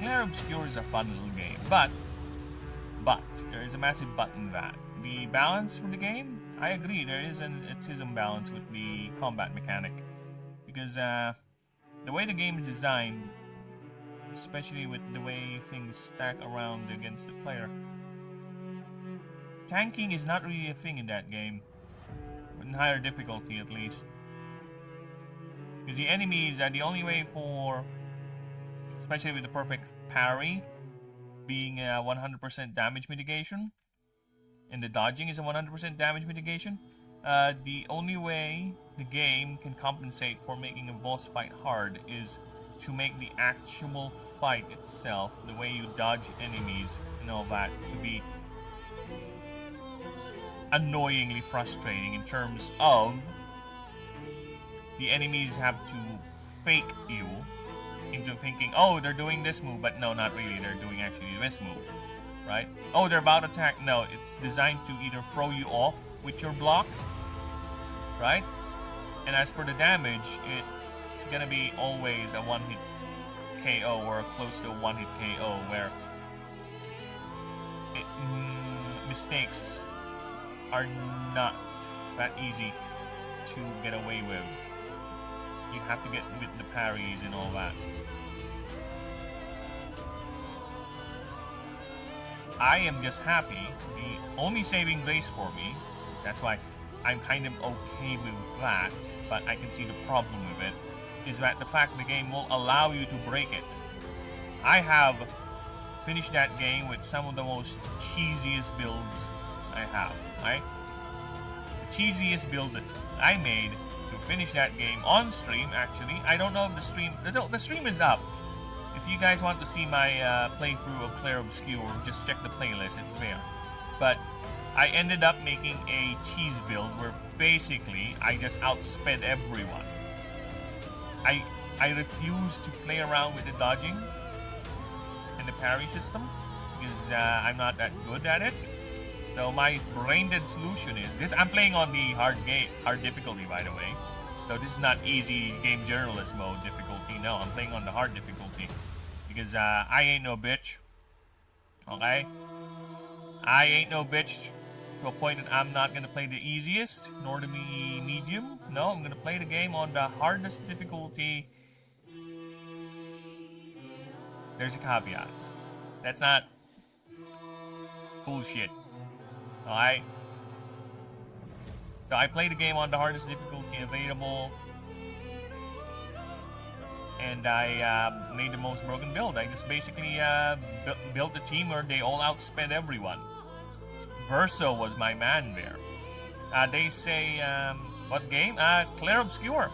Expedition 33. I broke that shit hard. Well, basically the team build is Lune, he's the healer support that debuffs enemies into losing even more speed. And Verso and no, she's not Alicia is outspeeding and outdamaging everyone. Where my main dude is Verso. Because Verso has a move that actually refreshes a stun. So the idea is I will break them. Right? There is a picto there or an upgrade that whenever your character goes down, or they would actually fill the stun bar of a boss or the enemy. So if any of my dudes go down, they'll fill the stun bar, and all I need to do is to activate the stun or break the enemy. And once that happens, Verso is gonna stun lock them forever. That's how I beaten the hardest boss in the game. The pinnacle boss at the time was Simon. He has this stupid gimmick where by the end of the fight he's just gonna do some near unavoidable bullshit, right? And he's gonna take away your party. Some stupid shit like that. So fuck off, I say. I'm like, you know what? Fuck you, game. I'm not gonna play this stupid cheesy ass bullshit. Well, I'm gonna cheese you. I'm gonna find a way to break you. And there you go, I found a way to break it. It's basically stun locking the bastard and refusing him, or not allowing him to do his bullshit boss transition so he can do the move and wipe out my party. Like, fuck you. Just fuck you. And it worked. It worked. I have it on stream. I have it recorded. I stun locked the bastard. And I appreciate that. I like that. I prefer games would allow such things. In fact, that's where my design philosophy for the game, for this game, is. I prefer that type of balance because it's not easy to get to that build. No, you have to build it. It's not something that you can get at the very beginning of the game. No, you have to beat some specific bosses to get specific equipment or pictos to get that level of power, which is fine. There's an investment to it. You work hard to get that, to be that broken. And it's the same design philosophy in this game, you know? I'm gonna give you the toys and go ahead and break my game. I don't care. I said this before and I'll keep on saying it, people. The only time I would balance this game is if the method to get that broken combo, that broken power, if it's too easy. That's it. But if it's not too easy, or it really involves a lot of investment and time and specific combinations, like, yeah, fine, whatever. Have fun. Knock yourself out. I don't care. Right? That's the only time I would consider patching something out or removing it outright or changing it. If it's like something you can get at the very beginning of the game, you haven't even left the primary map and you're already running with that broken build. And invalid. It's not just any broken build, mind you. If it invalidates a lot of the content, how broken it is, yeah, I'm gonna consider that. But if it's not, whatever, man. You do you. You enjoy, right? The game is a massive playground that, of course, rewards players who are invested with the system to find out a good combination to break it. That's why a lot of the passives here, I try to make them as unique as possible. They have different ways to play, different ways to interact with the world. I kind of don't like the passive system where it's just basically number this, number that. It's boring. I prefer creatures to have more personality. That's why I was a bit... This is the thing with Digimon Time Stranger. I like that game. I really do. But I don't like the idea of what they have done with the passives. The creature traits, or the monster traits for Digimon Time Stranger. It became too generic. I get where they're trying to go for. Because in Digimon Time Stranger, the way passives work in that game for your Digimon is that it's tied to their personality. So a Digimon that's with this personality will have this passive. So what end up becoming is that all my Digimon will always have the same passive, regardless, because this is the best passive in the game for that Digimon. I don't care about the other passives; they're lame, right? So it just turns the Digimon into just numbers. It really does. It loses a lot of personality. The only time I would use a Digimon is that because I like the design. It would also help with the typing, sure, but Digimon typing is not that deep, to be honest. Not as deep as Pokemon, no. And the unique moves.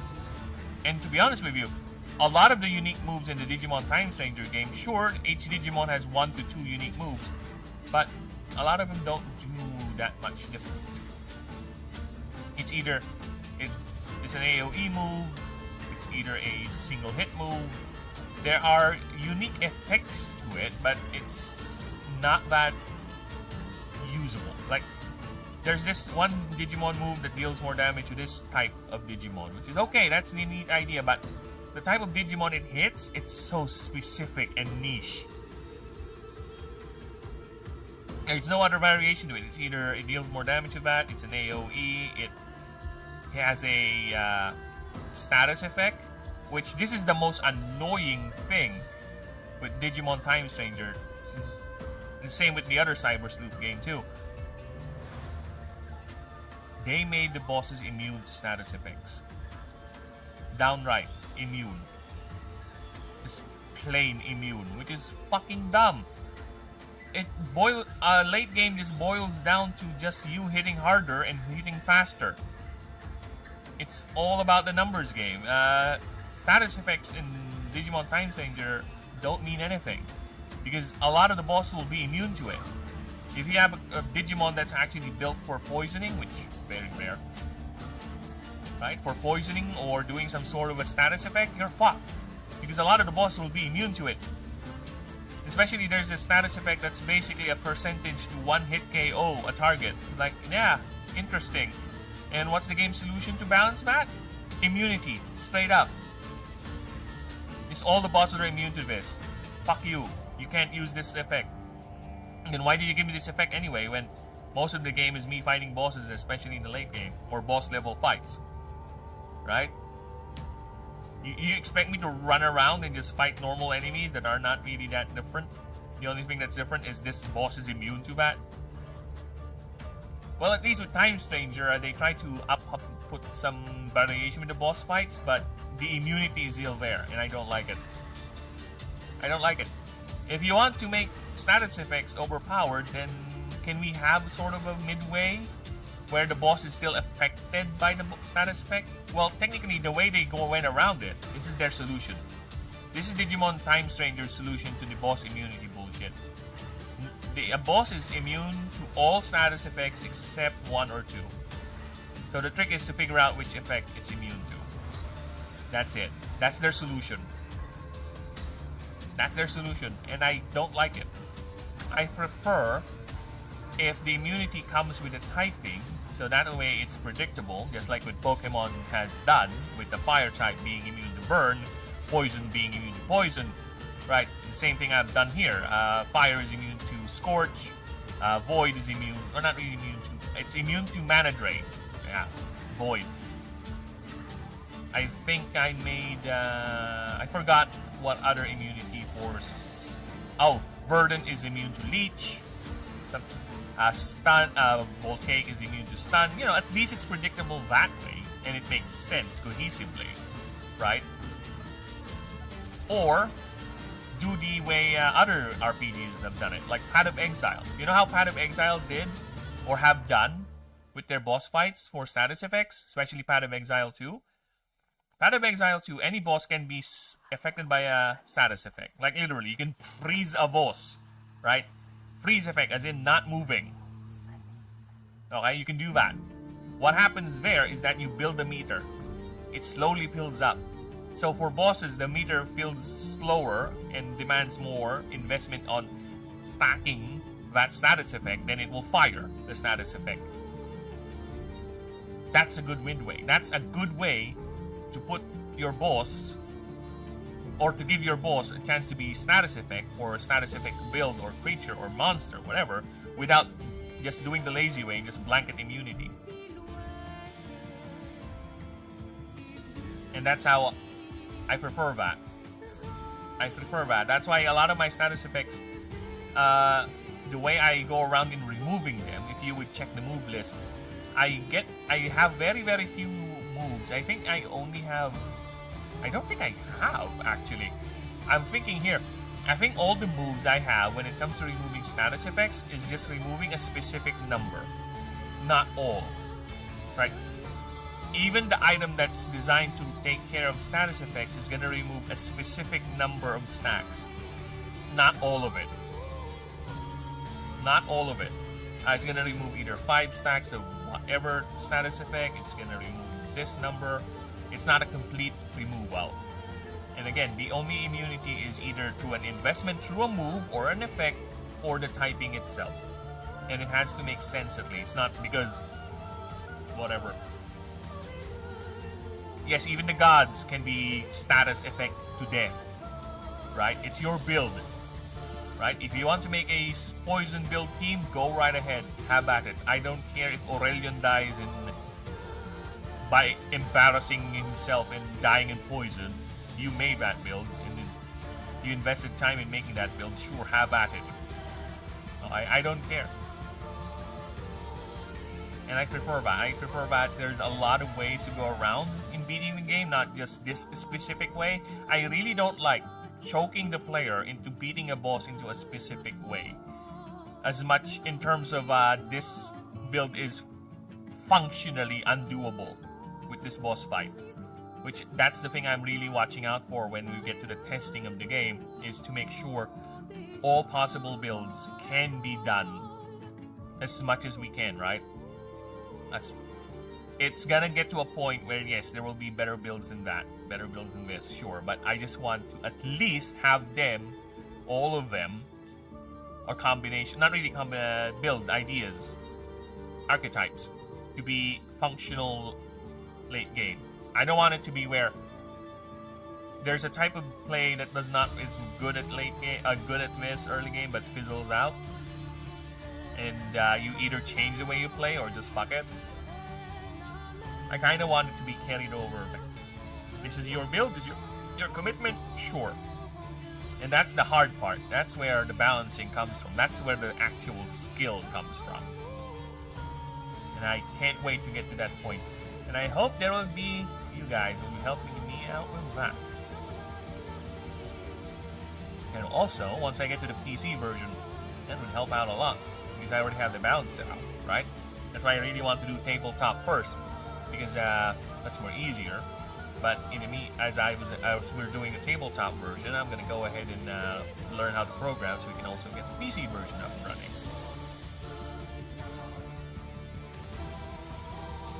Yes, I did say this before earlier in the stream. I am going to eventually, while we're doing the test streams, I will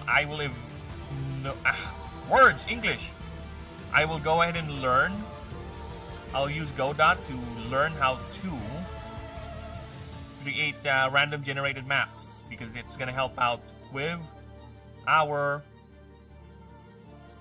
map generation for the expedition runs. I'm also gonna see if I can find a way to program a randomizer that's basically accessible for everyone, right? Something that is on Discord, or some sort of an easy program one can download, you know, easy stuff like that. Because my original plan is to have AI do it for me. Like, give the AI all the docs, like Notebook. Google has a Notebook LM, and it's very helpful when it comes to parsing data. So I can have the complete passive list, complete NPC list, complete item list, and have it, can you make a random whatever? Give me 5 random items, you know, something like that, right? I can have it do that. That's the original idea when I DM this. But eventually I'll have to find a way to program that. And I kind of want to get to learn that. So eventually when I get to learning or doing the PC game, I would get to a point where, yeah.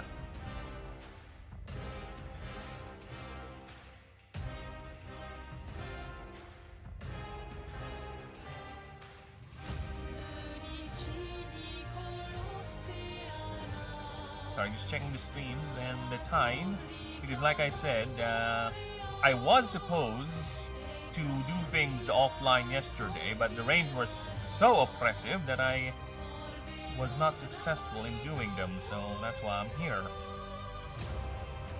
So, let me just see if the streams are still alive. Yeah, streams are still good. Okay, I'm just checking the time. I still have like 30 minutes and we're good. I can at least get starting on typing the creature profile for this bad boy.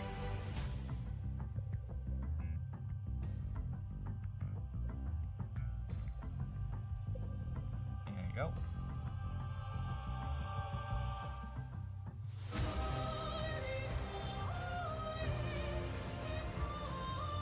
Now let's go to our document. Let's put in those nasty pictures that I drew. Actually, that's another reason why I'm drawing these pictures, is that a lot of these pictures will be used for the scenarios. Dude, some of these pictures, I'm looking at them, it's like, okay, this is scenario right here. I can definitely use it for this scenario. Okay, this picture is for this scenario. Okay, this picture, yep, definitely it's for this scenario. Yeah, I'm already picturing scenario just by looking at the drawings I've made, which is gonna accelerate the scenario creation point. So yeah, like I said, the only thing that's really time consuming with this project right now is the creature designing, but I see that as a foundation for everything else to come after. Because how can I design NPCs, especially named NPCs, if I don't have a creature list to work with? You know what I'm saying? Because there will be specific NPCs with specific creature combinations, and especially the hierarchs. Alright, people. To give you an idea, creatures also have equipments. So aside from upgrades, the glyph upgrades where you can customize their stats, you also have a thing called a mark. So a mark is an equipment for a creature. And being the crazy boy that I am, there is no limit to how many marks you can put on a creature.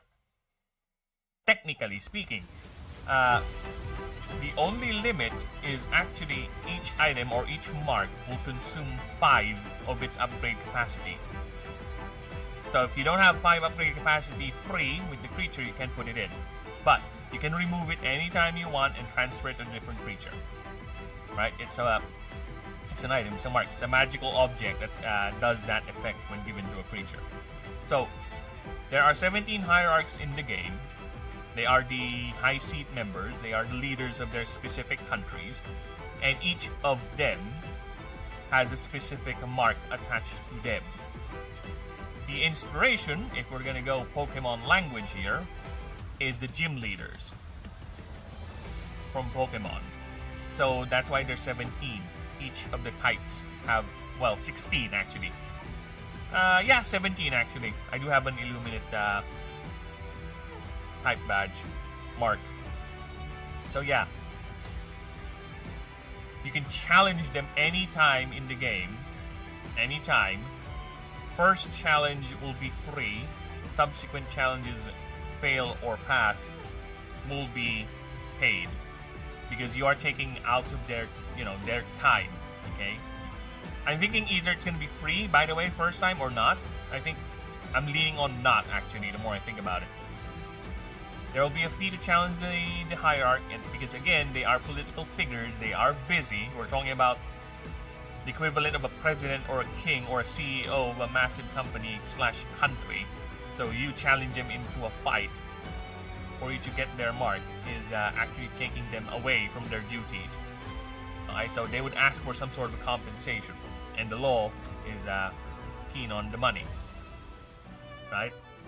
So you do that, you beat them, you get their unique mark, and each unique mark will be tailored around the flavor of that hierarch.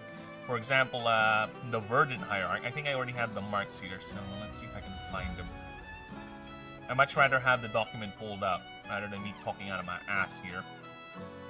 Show you also, guys, that everything is good to go. We just need the assets for it.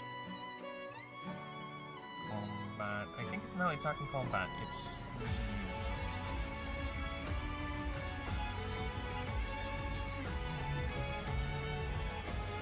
I think it's in the items. I'm gonna rewrite all of this, by the way, so don't worry about that. Here they are. Here they are. So yeah, here are the marks. So there's currently here's the draft. Of course, I might change this, but yeah, for example, this one, it's a mark for the verdant hierarch, Elidrae. So if you beat her, she'll give you a mark for your creature. It's basically growth seed, and the equipped creature grants, basically regens more mana at the cost of 20% of max HP. So I need to clear that up. But either way, this is a draft. I might change it, actually. I might remove the penalty for it. So yeah, Horde Boost reduces the creature by 5 MD. So yeah, it depends on the flavor. And each of them will be playing, all their creatures would have these equipped. So yeah, it's a gym leader challenge translated into the game, which an actual functioning reward rather than just money and a badge that does nothing. Which, to be fair, Pokemon used to have the badges do something. Yeah, believe it or not. The badges in the Pokemon game, I think they stopped by Gen 3 up to Gen 2, actually does something. It either makes catching Pokemon easier, or it grants your Pokemon a tiny bit of boost with their stats, something like that. I forgot the specifics, but they do something. And for some reason, Nintendo decided no, they don't do anything anymore. Let's just remove it. It's just a gate. It's a gate pass, that's it. But other than that, no. Which is annoying because I like the idea. I like the idea of the badges doing something. And actually, with the homebrew Pokemon game I made, the badges actually do something. That's where the mark idea came from. So, and that also incentivizes you, the player, in re-challenging the gym leader again. Because yes, you can re-challenge the hierarchs anytime, again, to get their mark. If you want multiple creatures to have this specific mark, go ahead and challenge them again. See if you can beat them. But be advised, it will be harder the next time. Because they became hierarchs for a reason. They are no pushovers. Okay, they are just adjusting themselves to your skill level, so to speak. Okay? So if you re-challenge them, the fact that you already beat them is like, alright, I guess it's time to take it a bit seriously. So yeah, I have that. We have that. Oh, fuck off.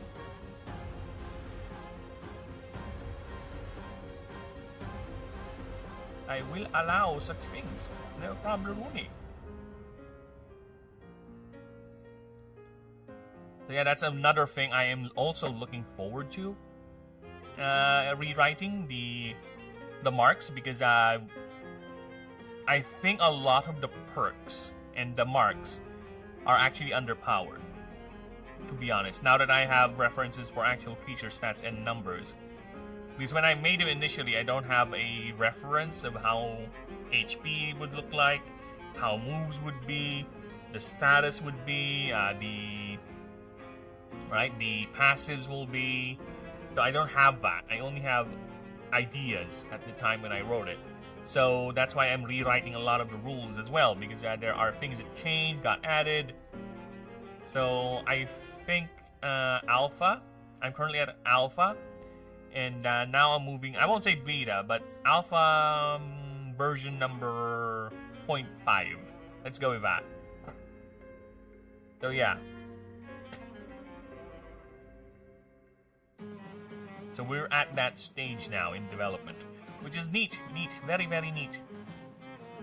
And I really can't wait to get to doing this test.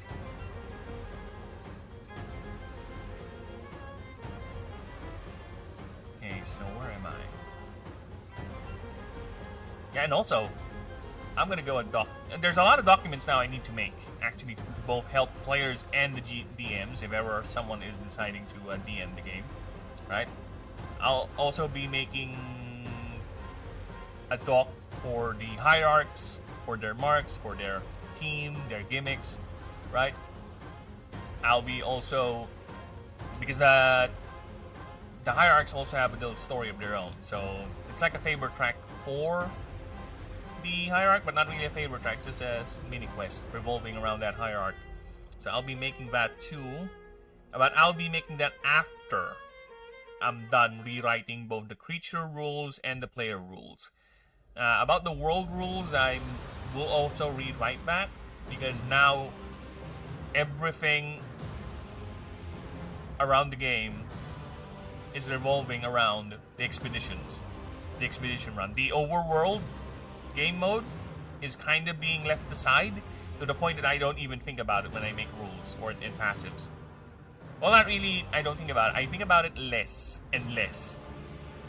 It's like, I have now come to accept that the overworld rules, or the open world portion of the game, might get a different, well, not really different, but if I were to incorporate that in the game, it might involve me changing some of the words I put in the passives, right? Because again, I haven't fully 100%ed the idea of the overall. I only have the skeleton of it. But the expeditions mode, I have that in detail, because that's where we're going to focus the test. And I think it's a unique book too. To be honest, I was advised by Ryu, one of my friends, the guy I usually stream with, that I think it's better to focus the game on the expeditions mode, for now at least, because it's a unique hook, which I kind of agree. Because I don't think there has been many, if any, creature battlers out there that revolves around the idea of a roguelike setting, right? It's Slay the Spire. For people who play the Slay the Spire, that's it. It's a roguelike setting, but set in a creature battler mode.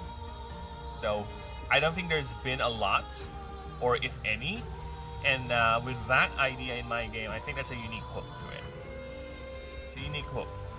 So there will be an overworld, yeah, it's in the work, it's in concept actually. I think if I'm gonna put progress report on that, I think it'd say Alpha 0.01, because the only overworld map I made is just for the example on Worldbuilding, right? Other than that, no, the other countries have not been worked out. There's no grand storyline yet for any of the countries. The greater lore for each country is slowly being revealed per the creature docs, and eventually we'll flesh those out, right? But for now, it's 100% on the expedition runs. Even the favor doc is 100% designed for the expedition runs. The track is there, the mission, sure, but it's kind of hard to translate them into the overworld now, right? Without moving a lot and denying that content to the expedition.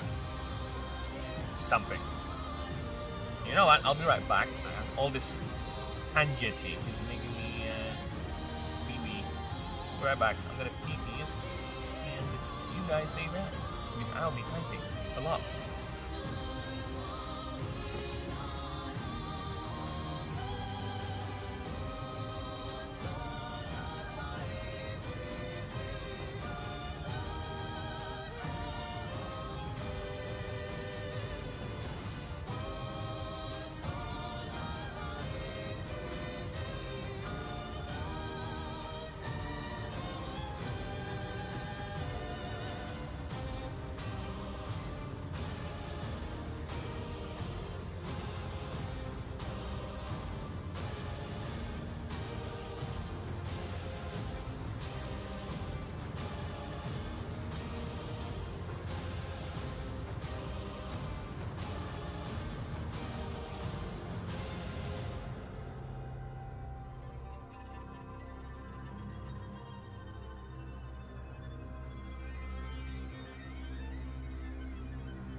we're back. Okay, so let's get this. I think this is done. Okay, so what do we do here?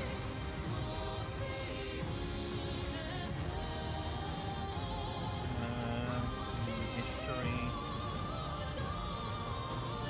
Are we gonna open this? The tragic history of the Mage World.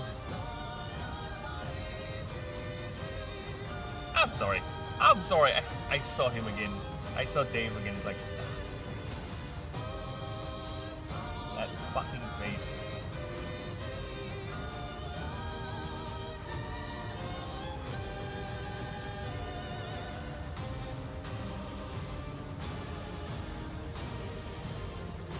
Alright.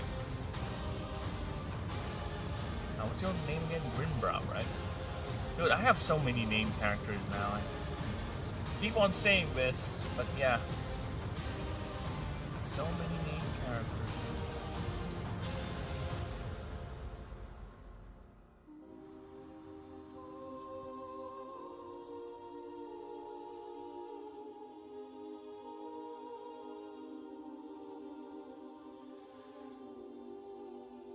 Fuck off.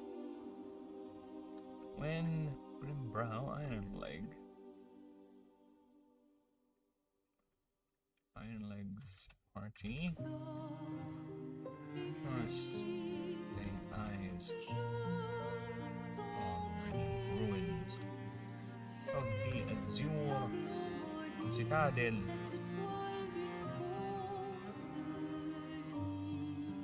Yes, it should know.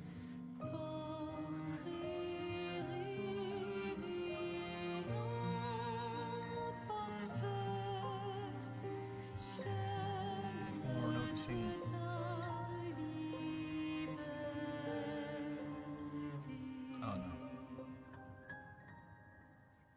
The first things they noticed was how do I put this? A stack,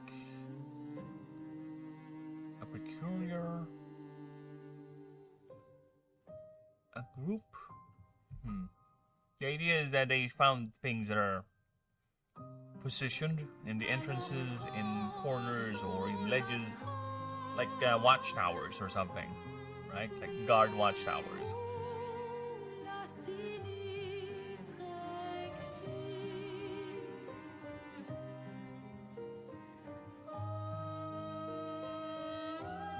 A jar. I wouldn't even call it jar-like. Monoliths of slabs. Because that's the idea. This is how they guard, right? Where the Umifin is constantly going out, healing people and creatures, helping them out. Sushishim actually is a guard creature, so think of her as gargoyles, but not really. But that's the idea. They would position themselves in ledges or entrances, and particularly the Azure Fort Citadel, right? They would position themselves in the stairwells, like good spacing with one another, like 2 in the front, then 2 more a few steps up, something like that, or in the ledges. It would look like this, exactly like this. That's how they would look like. And if there any intruder or anyone tries to pass without, that they don't trust or they don't authorize, or again intruder, they would actually assess and engage if need be. That is their purpose. That is what they do. That's why they look like that. Again, the Sushishim is an earth type. It does have high DR or defense rating, but it's an offensive tank. Like if you would again read its passives, it's designed to hit hard, but it has a tank setup. Like for example, this one, Sushinogo. At the start of a round, before speed is calculated, this creature can transfer its whole DR to its speed for this round only by destroying an object you control on the field. So yeah,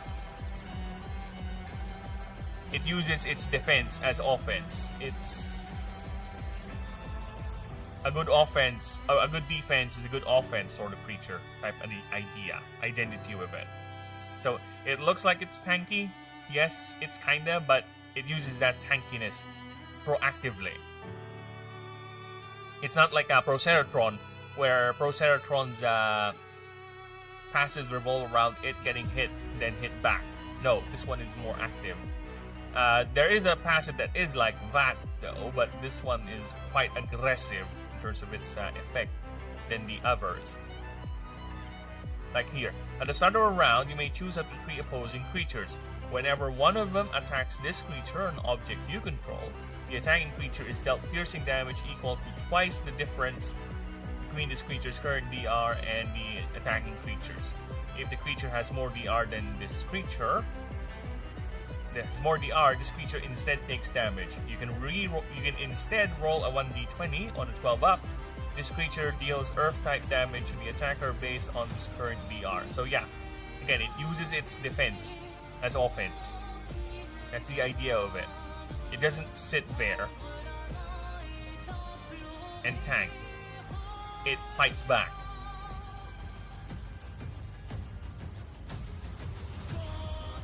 Because it's still a dragon. It might be doing a watchtower duty or a guard duty, but it's still a dragon. Dragons prefer to flaunt their power, you know, to show to everyone that they're actually better than you. They're powerful.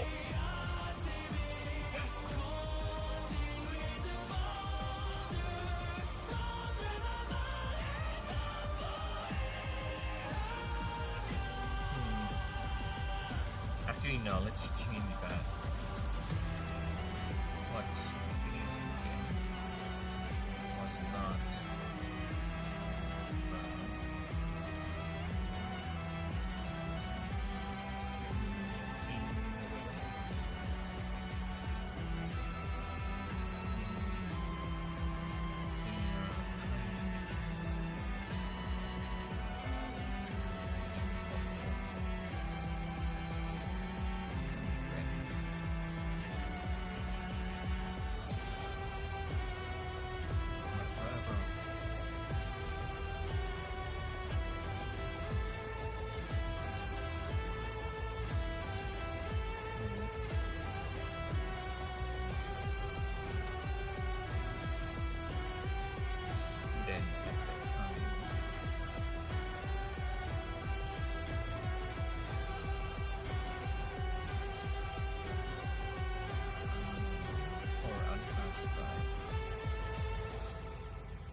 Sushi shims.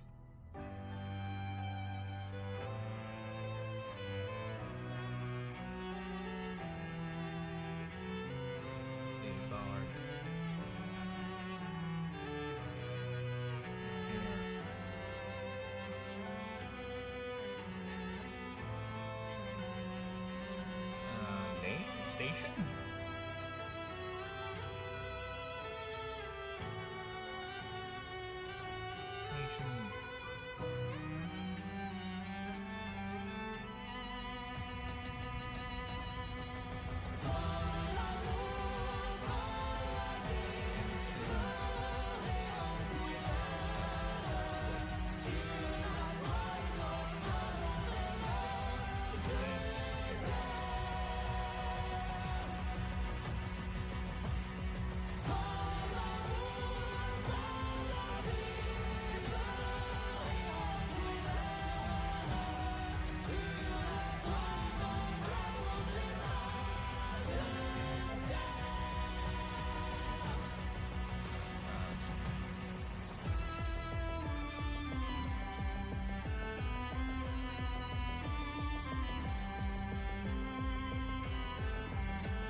how do I call this formation?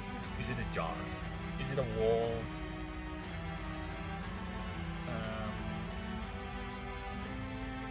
Okay, how? I don't have a word for it. It's like the 4 slabs are arranged into like a square.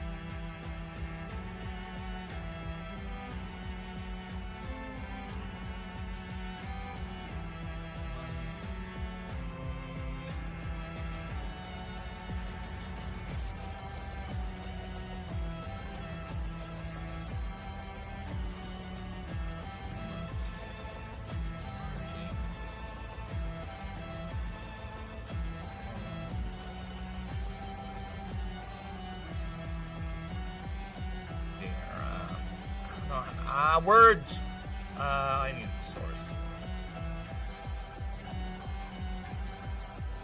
Oh, do I not have my annoying AI? No. Words! I need words. Oh, fuck it.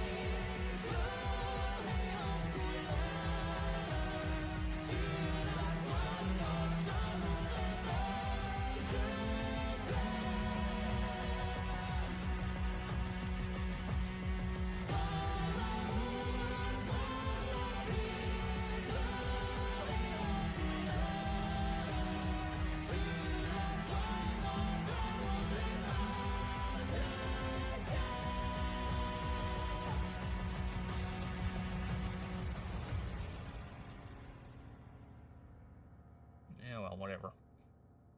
Gemini, get over here. Oh, did I close it? I guess I closed it. Whatever. Doesn't matter. Where's that? Hi. Words. I need a word to describe a formation of 4 heavy slabs of, let's say, granite arrange like a square. Arrange in a square pattern.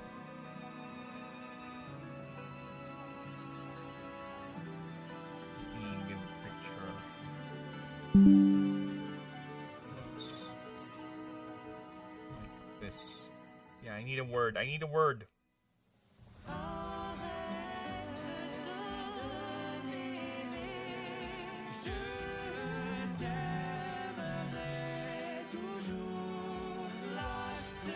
Four-sided rectangular enclosure formed by a private palisade, quadrilateral palisade, terralith. Oh, that's interesting. Yeah, tetralith. But they're Japanese flavor. Japanese Hebrew angelic flavor. So I can sarcophagi? It's a sarcophagus? Cyst, a small black-white tomb where enclosure were upright stone slabs. Cromlech, a megalithic structure composed of upright standing stones arranged in a circular or polygonal perimeter. Dolmen, a megalithic tomb consisting of several upright stones. Holding a range. Tetrahedron exposure.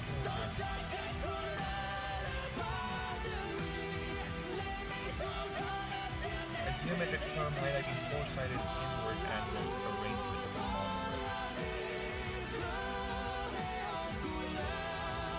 Tetralith, I think, is the best term, to be honest.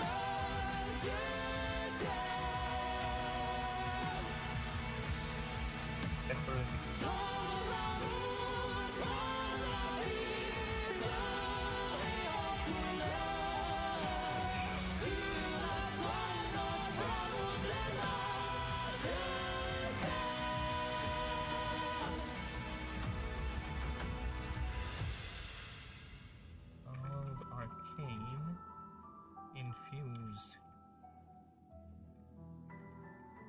and manipulated.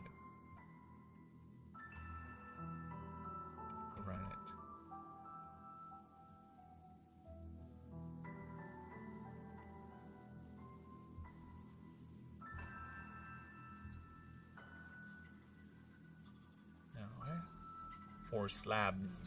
Where's the S? You forgot the S, bruh. Oh, man.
Yeah, we're gonna go with feet or steps. Go with steps. Maybe steps. Oh, stairwell. Up here. Away.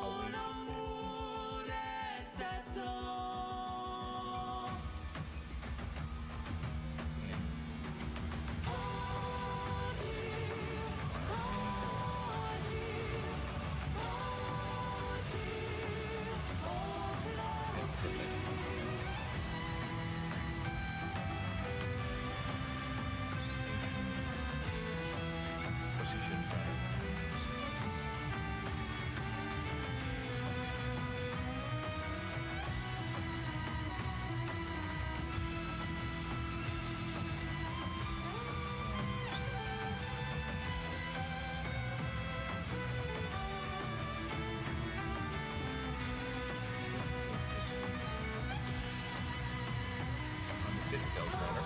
Citadels.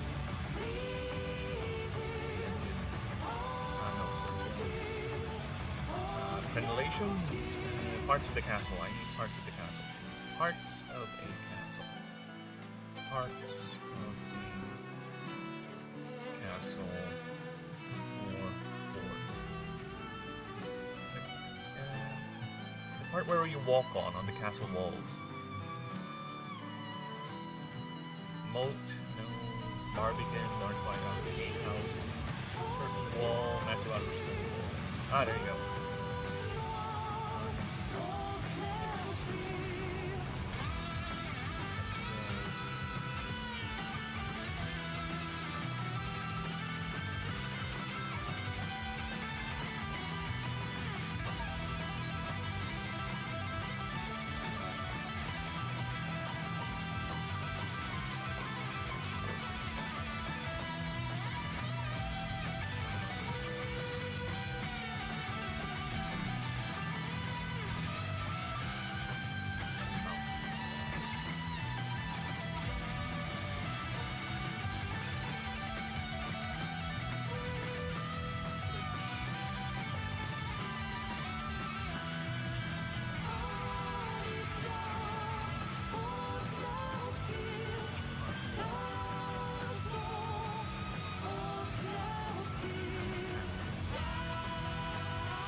would say that's a good repeat.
Hell with a horse.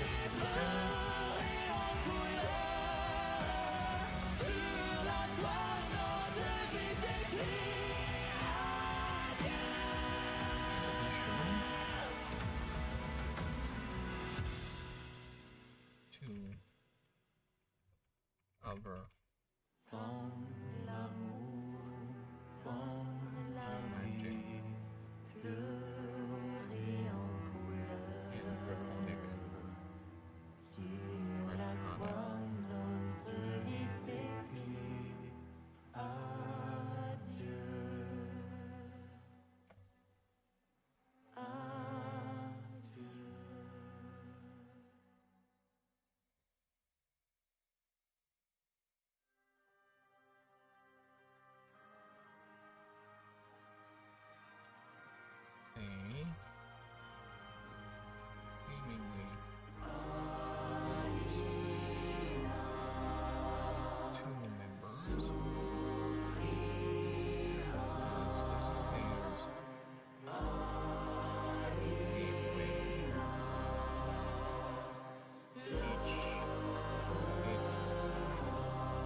construction of a citadel by the Auric Confederation.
There. The post A the vantage points.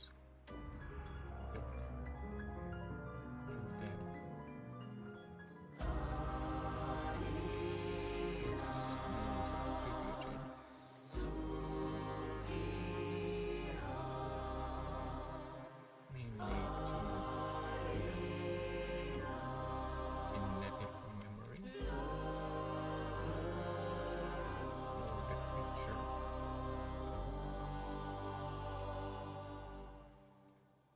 partially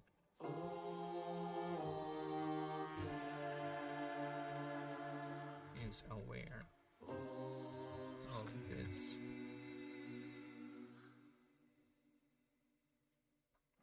need.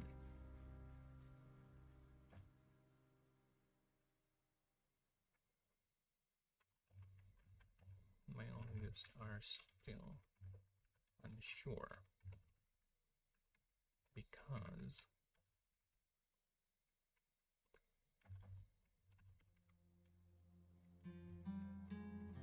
there are cases of OnlyFans sending away from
Notre voyage s'arrête, nos chemins divergent.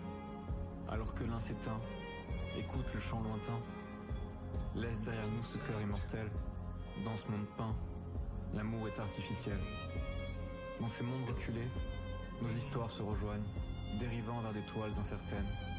Dans nos cœurs, un lien éternel brille. Nos dessins se confrontent. Pour nos âmes enlacées, pour nos cœurs déchirés. Unfortunately,